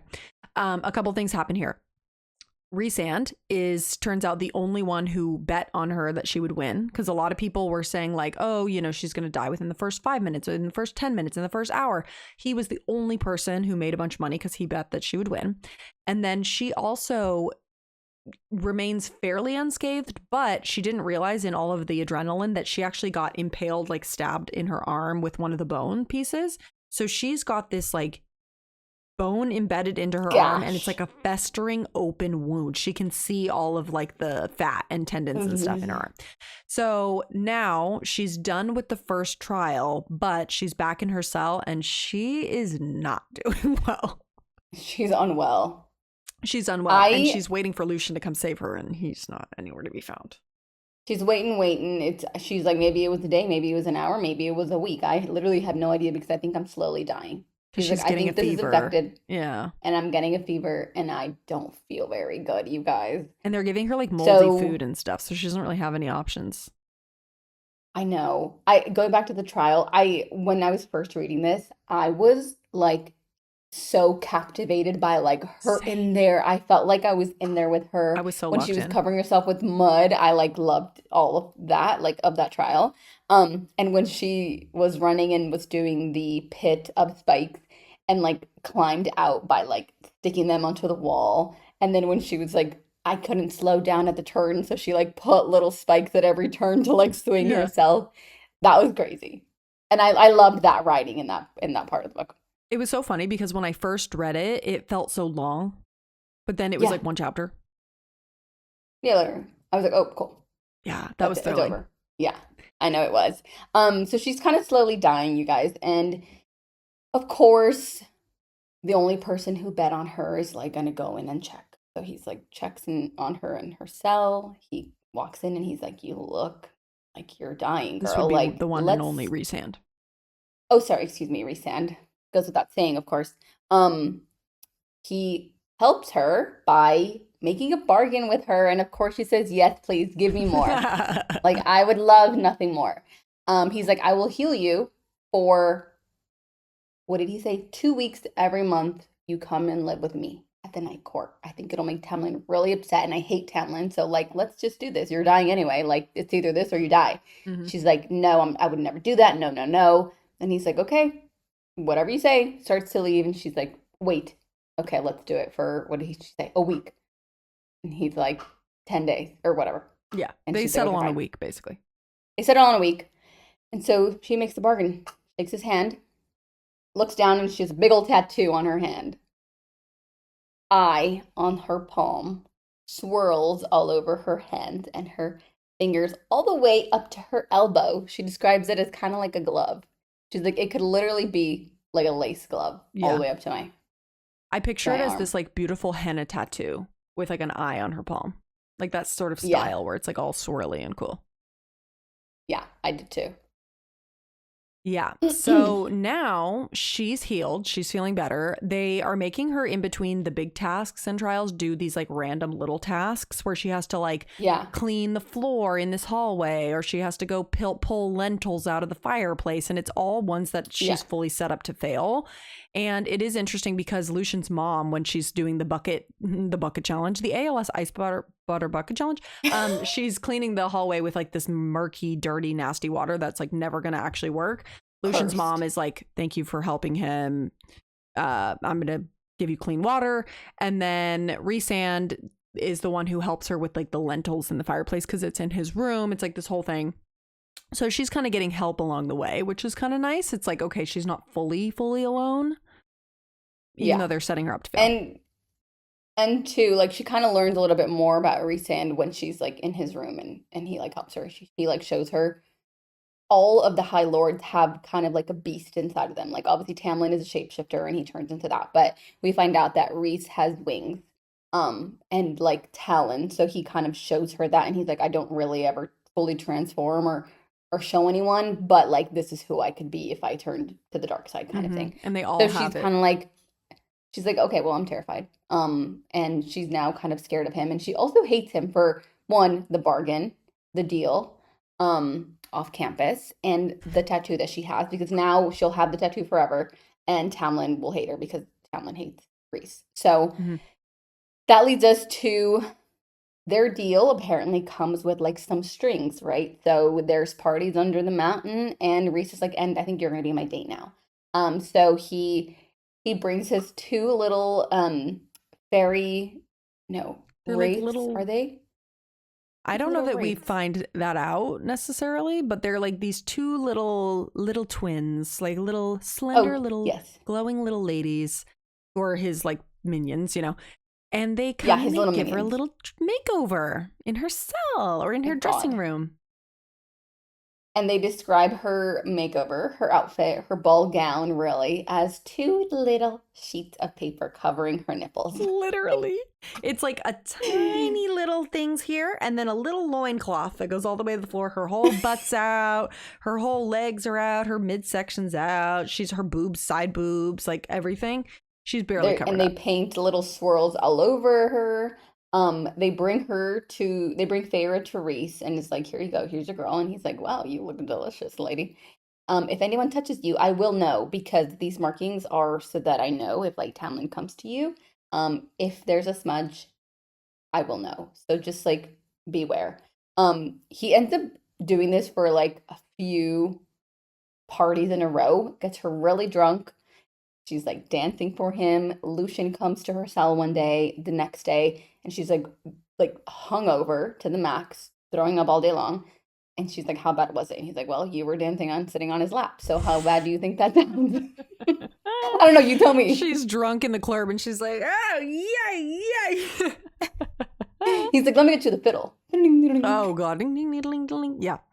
She's got the magical paint too, and it's interesting because Rhys is like, oh, well, the paint's not going to get messed up by you or by your clothes or anything, but if people touch you, it shows where it messes up the magic paint and it shows where it was. And he's like, I'm going to know where I touched you, so we need to see where other people touched you. And she always comes back every day and only ever has paint smudged on her like hips and waist and stuff, never anywhere inappropriate. So she's like, okay, at least I know that Rhys isn't like touching me in a weird inappropriate way, but you never know, like she's always kind of wondering like what's going to happen each night because she has no control over it. She's like fully drunk on this fairy wine and she's like blacked out, which is insane. Yeah. And she kind of comes to enjoy it too. She's like, I want the escape, so I'm just like trying to get drunk. I know, which that did make me feel a bit sad. Yeah. But that leads us, I guess a month passes because now we're at the second trial. And the second trial really uncovers a lot of things that we knew, but really solidifies. So she ends up... My note? Trial 2, first note. This bitch can't read. And somehow Amarantha got lucky and gave her a trial where she has to read a riddle. And she's like, well, damn, Amarantha doesn't know that I can't read because she'd be making fun of me. And but the grasshopper was bouncing. I'm like, girl. Please. So she's stuck trying to read a riddle that's written on the wall. And as she's trying to decipher, Lucian, unfortunately, gets roped in again. Poor kid, that guy. Yeah, oh my God. He is like laying down, tied arms and legs, ankles and wrists. Yeah. And there's like fire and spikes coming down, kind of like, Indiana Jones, like slowly closing like in on him the longer it takes for her. that are about to crush them. Crush him and literally kill him. And he's like, he doesn't know that she can't read. So he's like, answer the question. You get 3 levers, the first, the second, and the third. So she starts reading, trying to read, and she can't figure it out. And she's like, okay, I need to figure this out faster. Like, I'm not going to finish reading this in time. She's like, one, no. And she's like, 2. Okay, me and Tamlin are 2 people in love. Maybe the answer is 2. Oh, I was like, I'm reading this. I'm like, you dumb dummy. She goes, 1 is bad because Amarantha is 1. Me and Sam when we are 2 and we are in love. And 3 is bad because 3 sisters in poverty. So it must be 2. I've got it. So she reaches over, exactly like that, actually. Yeah, that's what she did, yeah. She reaches over to pull lever number 2. Burning sensation in her hand, and she's like, "Ah, what the frick is that?" She's like, okay, looks down at the palm, the eye staring back at her, squinting. She said, like, squint a little. Like, it's probably like this. Dumb bitch. If it had eyebrows, it'd be doing this. Goes to number 1, pain again. She's like, okay. Goes to number 3, no pain. Oh, let's try it all over again. Goes to number 2, pain. Goes to number 1, pain. Meanwhile, Lucian's goes like, to number 3. 1, the spikes are right here. Right here. Oh, my lights turned on. That's how it was, the fire coming. Ah, help. Okay, the lighting's changed, so whatever. My ears look not as fairy-like now. They look more fake. Okay, pulls lever number 3. And he is freed. Lucian's like, thank fucking God, girl. Like, Jesus Christ. I could have read this to you out loud. Oh, and she's like, oh, Lucian's too far. You can't even read it out loud. Anyway, she breaks down. She's like, oh my God, I cheated. Something happened. I didn't know how to read and I could have lost. And everybody's lives are in my hands and I'm a dumb bitch. And we're like, yeah, we know that, girl. So I forgot about this part, but you have it here. Well, it's basically like, because the way that they did it is like the floor lowered down. So now they're lifting the floor back up and she's going to come back in front of Amarantha. She just won the trial and she starts crying and she starts like hearing this voice in her head. She realizes it's Reese in her head and he's going, don't cry, stand up, do not let her see you cry. She's like, oh, I can't. He's like, get up right now. Don't cry. Okay. So now she's up. She's looking at Amarantha. He said, you save this for your cell. It's literally Abby, not Abby Jimenez. What the hell is her name? Abby Lee Miller. Save your tears for your pillow. She's standing in front of Amarantha. Not you thinking Abby Jimenez is Abby Lee Miller. Because I'm thinking Abby, the word Abby. We're talking about books. Abby Lee Miller, save those tears for your pillow. He's basically like, turn around, walk out of here, keep your head held high, go back to your cell. And he's saying all of this in her head. And she's like, okay. She gets back to her cell. She finally gets to break down. His voice goes away. She's devastated because she almost died. And this is where she basically ends up drinking herself to oblivion every night for the next month until the next trial. Yeah. She's unwell. And then she's crying in her cell. Reese comes to visit her. She's still sobbing. And he's like, you're literally still crying. Then he starts to lick her tears away. And I was like, I don't know if that was supposed to be like hot or what. I was like, this is super weird. He's literally licking her face and her eyes. She gets pissed. She stops crying. And he's like, I knew that would get you to stop crying. And I was like, honestly, that's a good play. But that was a little weird. I mean, yeah. Yes. Licking my eyes. Maybe don't do that. Yeah, don't do that.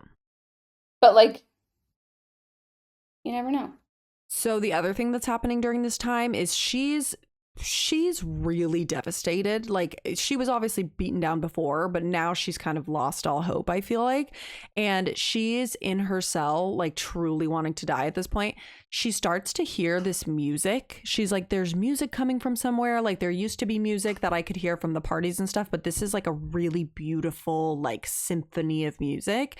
And she's listening to it and imagining, and there's a quote in here that says, sometimes if I stared at the ceiling long enough, it became the vast expanse of the starry night sky.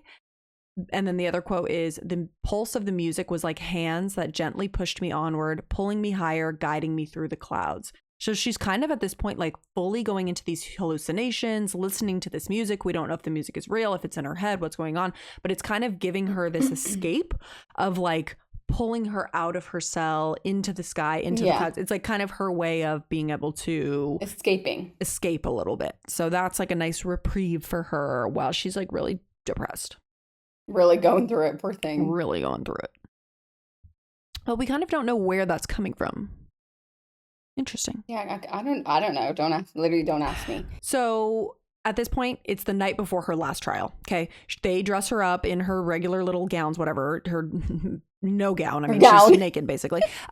She goes to the ball as usual. She's kind of standing there and looking around. And at this point, she's sort of old news. Like people aren't really paying attention to her until she becomes like Reese's little plaything and gets on his lap to dance. She hasn't had any wine yet. She's standing in the crowd and Reese is with some other lady. So she's like, okay, whatever. I'm being ignored. And she makes eye contact with Tamlin because he's standing in the crowd and he kind of beckons her away to this like little closet room. And she's like, holy fucking shit, it's about to happen. It's happening. The second they slip away into this room, they're making out. They're going at it. She's like, oh my God, here he is. This is great. Pants off. She's pulling his belt buckle off. She's opening his pants. All this stuff. They're making out. They're doing all this stuff. Reese finds them. He opens the door. He's like, literally, what the hell are you doing? Okay, this is absolutely ridiculous. First of all, she's mine right now. Okay, get away from her. And he sends Tamlin away because he's like, you guys can't be seen in here. Like, what are you doing? You're going to ruin everything. Like, this is so stupid. So Feyre's all embarrassed now. Tamlin just kind of like buttons his pants back up and leaves without a word. And literally leaves without a word. Reese like magically, because he's got paint all over him now too, because she's got her magic paint. He disappears Tamlin's paint. He brushes them all up, whatever. He goes out and he leaves. So now Reese is in there with Feyre and he's like, girl, what are you doing? Like, you're going to ruin everything. He stops. He hears something and then he pins her up against the wall and starts to make out with her. And he's got his hands up and he's like, whatever. He's making out with her. She's trying to fight back. Making out. It's crazy. And Amarantha opens the door with her little cronies. And she's kind of like, Tamlin. With Tamlin's right there too. And she's kind of like, oh, look what they're doing in here. Of course. So everybody just thinks they're hooking up in the closet. She was like, it was about time. I figured you guys were going to do this, blah, blah, blah. One thing that I noticed is that as they were leaving, obviously Feyre's paint was all messed up all over her body. And everybody was like snickering because they saw her boobs were all paint smeared, everything. Like they were getting hot and heavy. And the entire time they were making out, Reese had his hands up, so he wasn't touching her. But then when they came out of the closet, he had magically like put paint on his hands to make it look like he was the one who was touching her. I didn't catch that. Yeah, so Feyre knew. Obviously, like he like kissed me and assaulted me. Okay, not great, but he never touched me inappropriately. He just did it because Amarantha was going to come find us basically and know what was going on. So she kind of ended up being like, okay, I see why he did that because we were about to get caught. She's like, we were fools. And like now I guess now she's maybe seeing him in a different light because obviously he made the bet. He was like trying to like help heal her. And she's like, literally, why would he do this? Mm-hmm. And so now we're at the third trial, which is when shiz kind of goes down in haywire. Mm-hmm. So third trial, she's kind of glad that it's like almost over. She doesn't know what's going to happen. She thinks she's kind of considering like, maybe we're all just going to die. And you know what? Peace and love. Like I tried my best, guys. Like someone else give it a shot. Yeah. I'm just a small little frail human.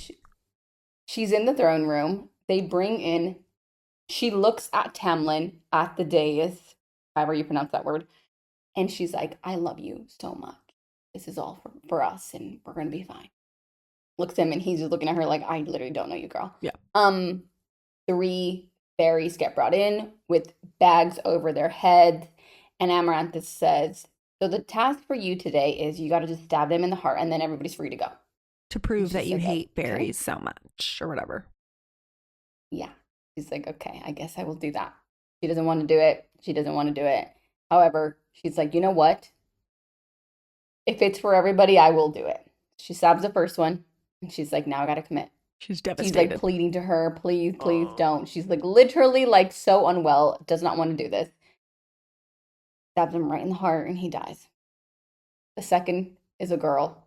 Sweet, sweet girl. And as she's doing this, like their families are in the crowd and like watching, like, oh my God. Like this gave me trauma reading this. Well, but it's hard because like, what are you going to do? You have to kill him. You've come this far. Well, not even that. I mean, if it's just to save Tamlin, like screw him, whatever. But like, you're saving the entirety of everybody. She was like, okay, well, everybody's going to get out. So what are you going to do? You're going to kill 2 people, 3 people, or are you going to... Bad decision. Like she made the right decision, but it's a hard thing to do. No, it is. And it's like as she's doing the first stabbing, she's like, a little piece of me cracked. And as she does the second one, and she's like, and I will never be whole again. Like this is, I'm not okay, and I don't think I will ever be okay. The first person is like pleading to not do it. The second girl is just praying, and she's like, just do it. Probably because she also understood that like, yes, it's for the greater good, and like, frick, this sucks, but like, let's just get it over with. She stabs her. Now it's down to the last person. Bag off the head. And who is it? Who is it, everybody? Take a guess. Tammy.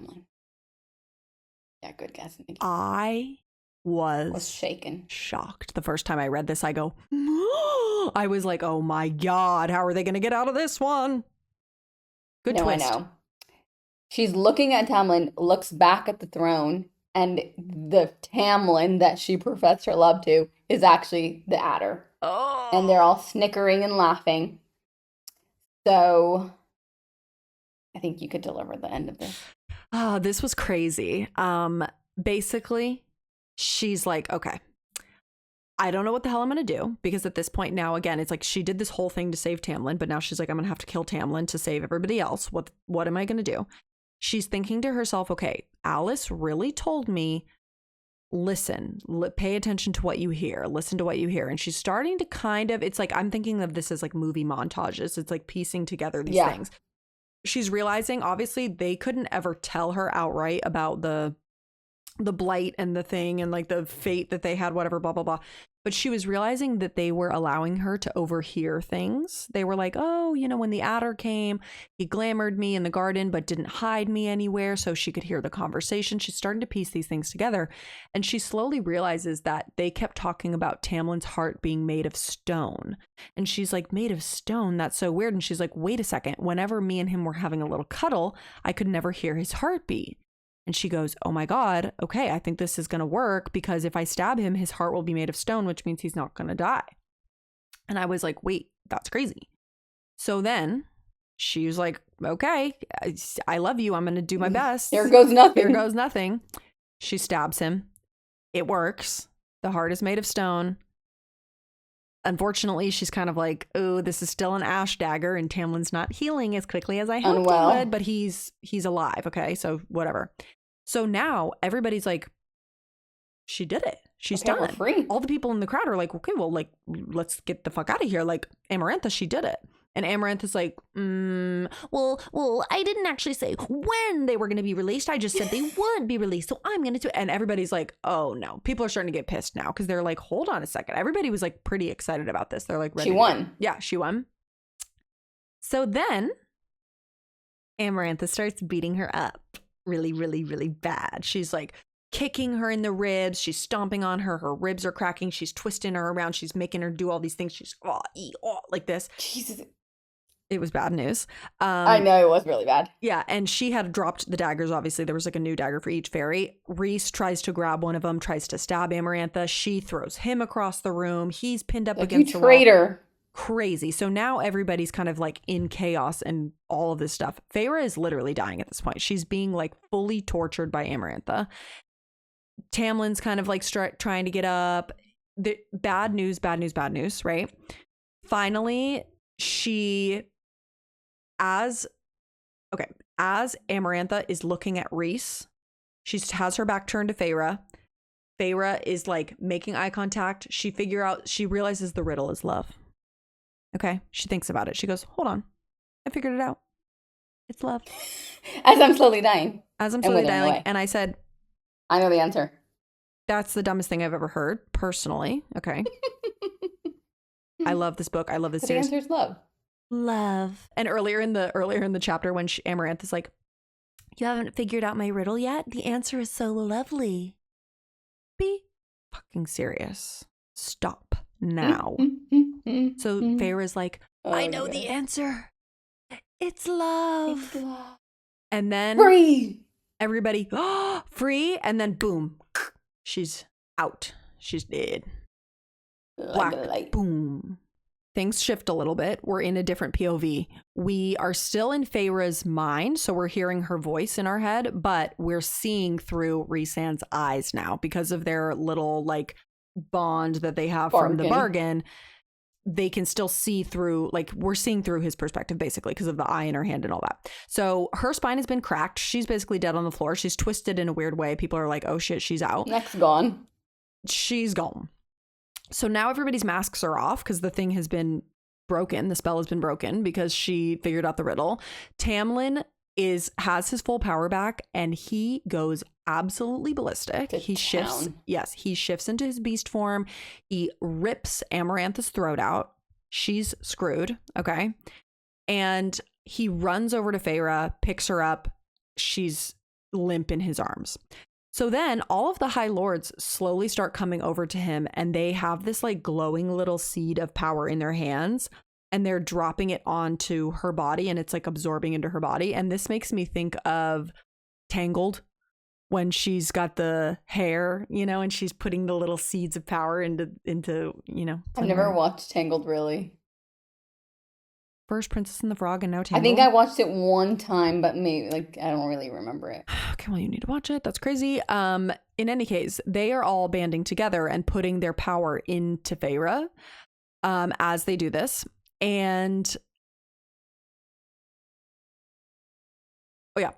Rhysand is last. They come over and now what do we know? Hi, Faye. Look, she sprouts ears. So then we kind of just like us. She's one of us now. She's one of us. Finally, we get back into her perspective. She's starting to come to. She's noticing everybody's around her. She's noticing all these sounds and smells and sights, and she's like, "Things are going on. What the hell's going on?" It's totally giving Twilight when she's like coming out of and becoming a vampire. It's so funny. And she also can hear Tamlin's beating heart, so he has his beating heart back now. And there you go. So the day has now been saved. Amarantha's dead. Everybody's good. Everybody's starting to kind of like, a lot of people end up leaving. They're going back to their courts. This is like the aftermath now. They are together in a room. They have a little foofy time because they're back together. She's in her new high fae body. It's all this great stuff. While Tamlin's asleep, they're about ready to leave under the mountain and go back to the spring court. She feels this pull and she goes out into the roof or like onto a balcony or somewhere and she finds Rhys. And they are there talking. They're saying goodbye. He's kind of telling her a little bit more about himself. He's talking about going back to the night court, you know, all this stuff. She's kind of like, why did you do this? He's like, I had my reasons. As he's about to leave, he's like, okay, bye. I'll see you later, whatever. He kind of acts really weird. He has this like shocked face. He looks at her. He like sniffs the air. He freaks out and she's kind of like, damn, do I stink or something? And he disappears. And she's like, okay, that was really weird. So now they've kind of cleaned everything up. Everybody's leaving. They're ready to go back home. Somebody notes that Jurian's bone and his eye were somehow missing, because obviously Amarantha wore those as jewelry. Now those are missing. Yeah. So that's a little bit suspicious as well. Could come into play later. Tamlin and Feyre go back home to the spring court and all is well. She's still very devastated about the fairies she had to kill, obviously, but she's kind of like, okay, I'm going to let myself enjoy this. We're going back home. This is my home. I'm with my man. This is everything. I'm good. So, and then that's where the book ends. And that's it. That they live happily ever after, her and Tamlin. It's kind of crazy. That's it. It's the first and only book. Thank you very much. Yep. The end. Just kidding. Yeah. So I would say, I have one thing that I would like to address before we get into the spoilers, and that would be addressing the watery bowels of it all. I feel like this has become a running joke in Sarah J. Maas's writing that people are like, all she talks about is my bowels turned watery. I was very curious about that, and it turns out there was 3 mentions of watery bowels across the book. I kind of thought there was going to be more. I'm sure we'll see more watery bowels in the next books, but I was kind of surprised that there were not more watery bowels than 3. There you go. Because of how big of a deal people made it. people made it a really big deal. But I'm guessing that there's more bowels turning watery in the next book. So what does that mean? She shit herself? Well, I think that it just means that she has like bubble guts. Like, oh my God, she feels so sick. Like, you know, when you feel like you're going to absolutely diarrhea everywhere. Yeah. But I don't think it means she actually shit herself. Although the faerie, one of them, peed his pants when Rhysand was going to kill him. Because remember, they had to kill that one fairy. And she was like, my bowels turned watery as well. And I was like, so you pooped your pants and he peed his pants? Like, what's going on? So who knows what she's out there doing? Knows? She has IBS. Poor girl. She's been through a lot. Let's just give her some peace. She has. I guess maybe we can reflect on how we felt when we finished the book the first time. Yes. I would say the first read through of this, I remember thinking that the book was really like sort of slow, had a lot of world building, but then of course once she gets under the mountain, it's like things really pick up and get exciting. And I was locked in and so excited to start the second book. I'm pretty sure I started it right away. Oh, I definitely also did. I also, what you said about the trials and stuff, it felt so long reading it. I know. But reading it a second time, I was like, this is quick. Yeah, reading it for me for the fifth time. Yeah, like so fast. I was like, wow, this is insane. She's already under the mountain. I remember at the very end when Rhysand is acting weird and we're like, what the F is going on right now?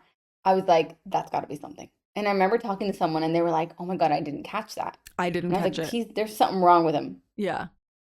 Well, there's a lot of setup in this book for future books, especially for the second one. I would say there's a lot of foreshadowing for the second book, but it is hard because it's like it's one of those like you have to know. So I feel like I had but I'm also really stupid when I read. So I wasn't picking up on anything. So you were just vibing. I was just vibing. I didn't know what the hell was going on. So there you go. Yeah. What are your notes about markings on the door? Wait, yeah, okay, so we're moving into spoiler territory, so if you guys don't want to know this, you gotta leave. So this is not something you're gonna really understand because this is a Throne of Glass reference. I don't know that this has anything to do with it. I don't know if anyone's looked into this.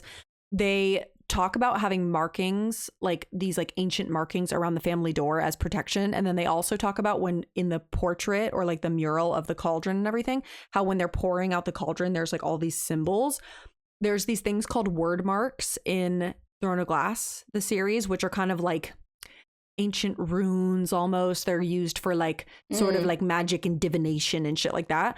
I'm curious if this has any crossover with word marks, like if it's similar in language or anything like that. I don't remember Throne of Glass well enough. Like I should have paid more attention in my Throne of Glass read, but it's such a long series that I like don't know. But could be some crossover there. I would just like to make a note of that. And I'm curious in the future books of ACOTAR if this comes up again, because that's really the only time I remember them mentioning things like that in ACOTAR. But I'm wondering if more as we learn more about the cauldron and the origins of that and stuff, I'm like, this has to do with something with the word marks. Like something's feeling weird here. There you go. Oh, interesting. Yeah. Okay, well, I guess I don't know because I haven't read Throne of Glass. Yeah, but I'll keep an ear out and hear for what I listen in the next book. Oh yes, pay attention to what you hear for sure. Another big theory that I feel like I've been seeing a lot recently that I think came to play and starts out in this book is the idea that Tamlin, obviously he can shapeshift, but he can also shapeshift others. We know that he mentions that he's able to shapeshift.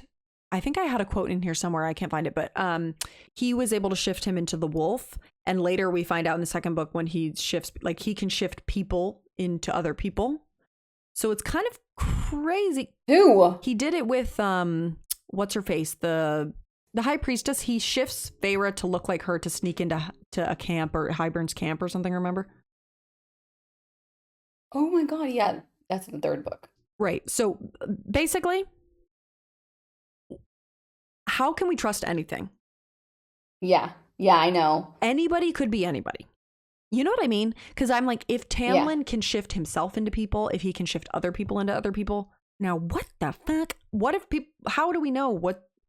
So I feel like in the future books, we have to be more aware of like, if anybody's acting really out of character.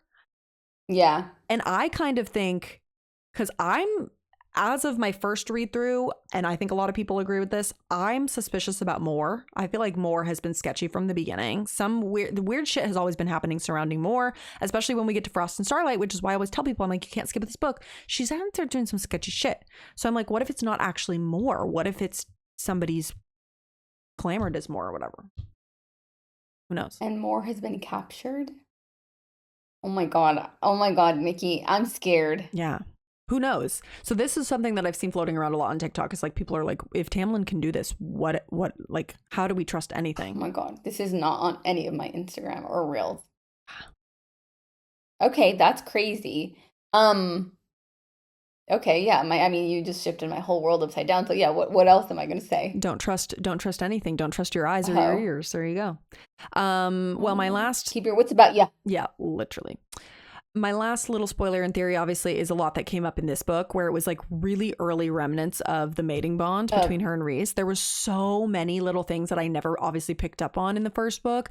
Like obviously in Cal and Mai, where it was like, there was a string tied to my gut that pulled me there. Like, okay, what do you think that is? Okay. There was also a ton of little things where it was like she would be walking around the grounds and she's like, I was being watched by a shadow I could never quite glimpse. It was a lot of it was like a shadow.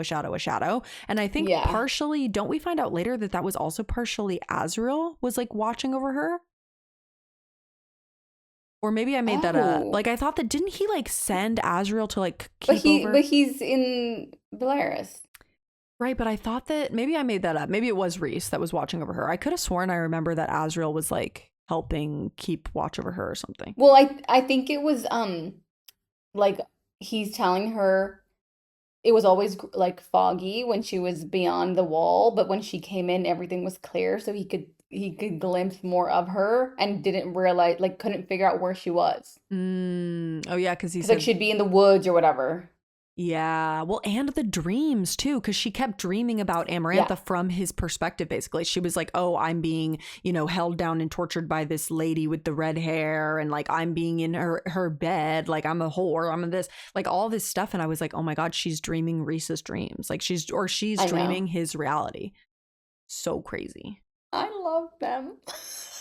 When he showed up at Calamai, I said, thank God. I said, and I've been found.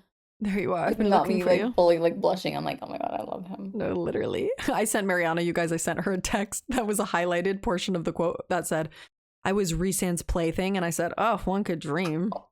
I would love to be Rhysand's plaything. No, literally. I really hope no one.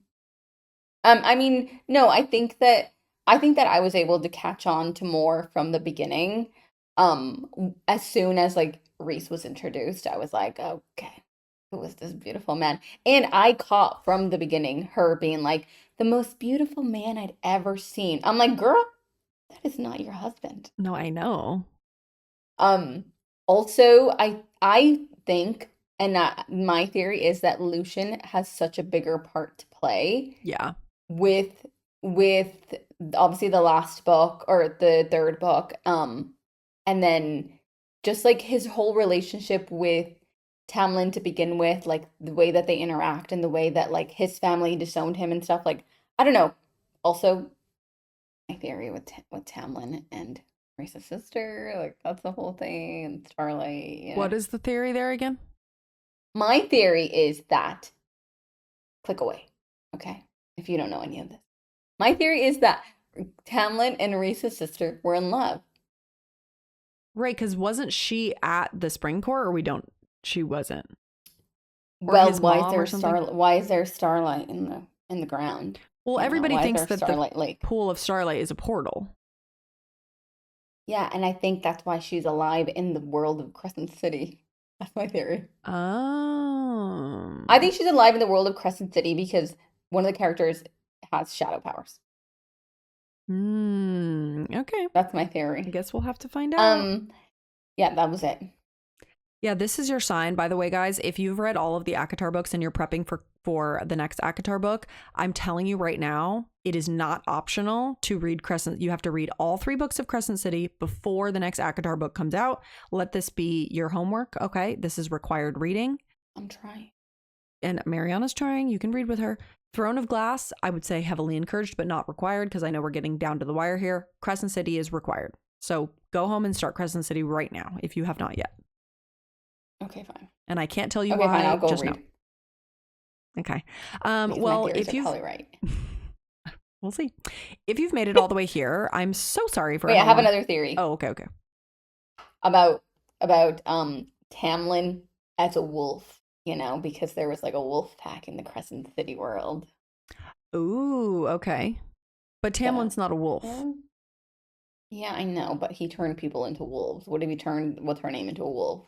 Okay. I don't know. That's not a strong theory. I take it back. That's not a strong theory. I like that. All right. Is that, and you have any more theories that you wanted to discuss? That's it. That's my last one. Perfect. It's 9:30. I'm so tired. We've been recording for 3 hours. Okay, guys. Well, again, sorry again for how long this episode is. We are keeping up with our regular recording schedule. Okay, so we're putting out an ACOTAR episode each week, and we're putting out a normal episode each week on Mondays. So make sure that you're keeping up with both. We're keeping you girlies fed. Don't you worry. Make sure you're subscribed to us. We post YouTube, Spotify. We have TikTok, Instagram, all the things. Everywhere. Come say hi to us. And yeah, I'm so excited. If you stayed till the end, comment a little wolf. Yeah, comment a wolf. And if you're a regular listener, comment a snail, because if you know, you know. We will see you guys back next week for A Court of Mist and Fury. I hope everybody's ready to go to the night court. I know I am. And see you soon. Whatever.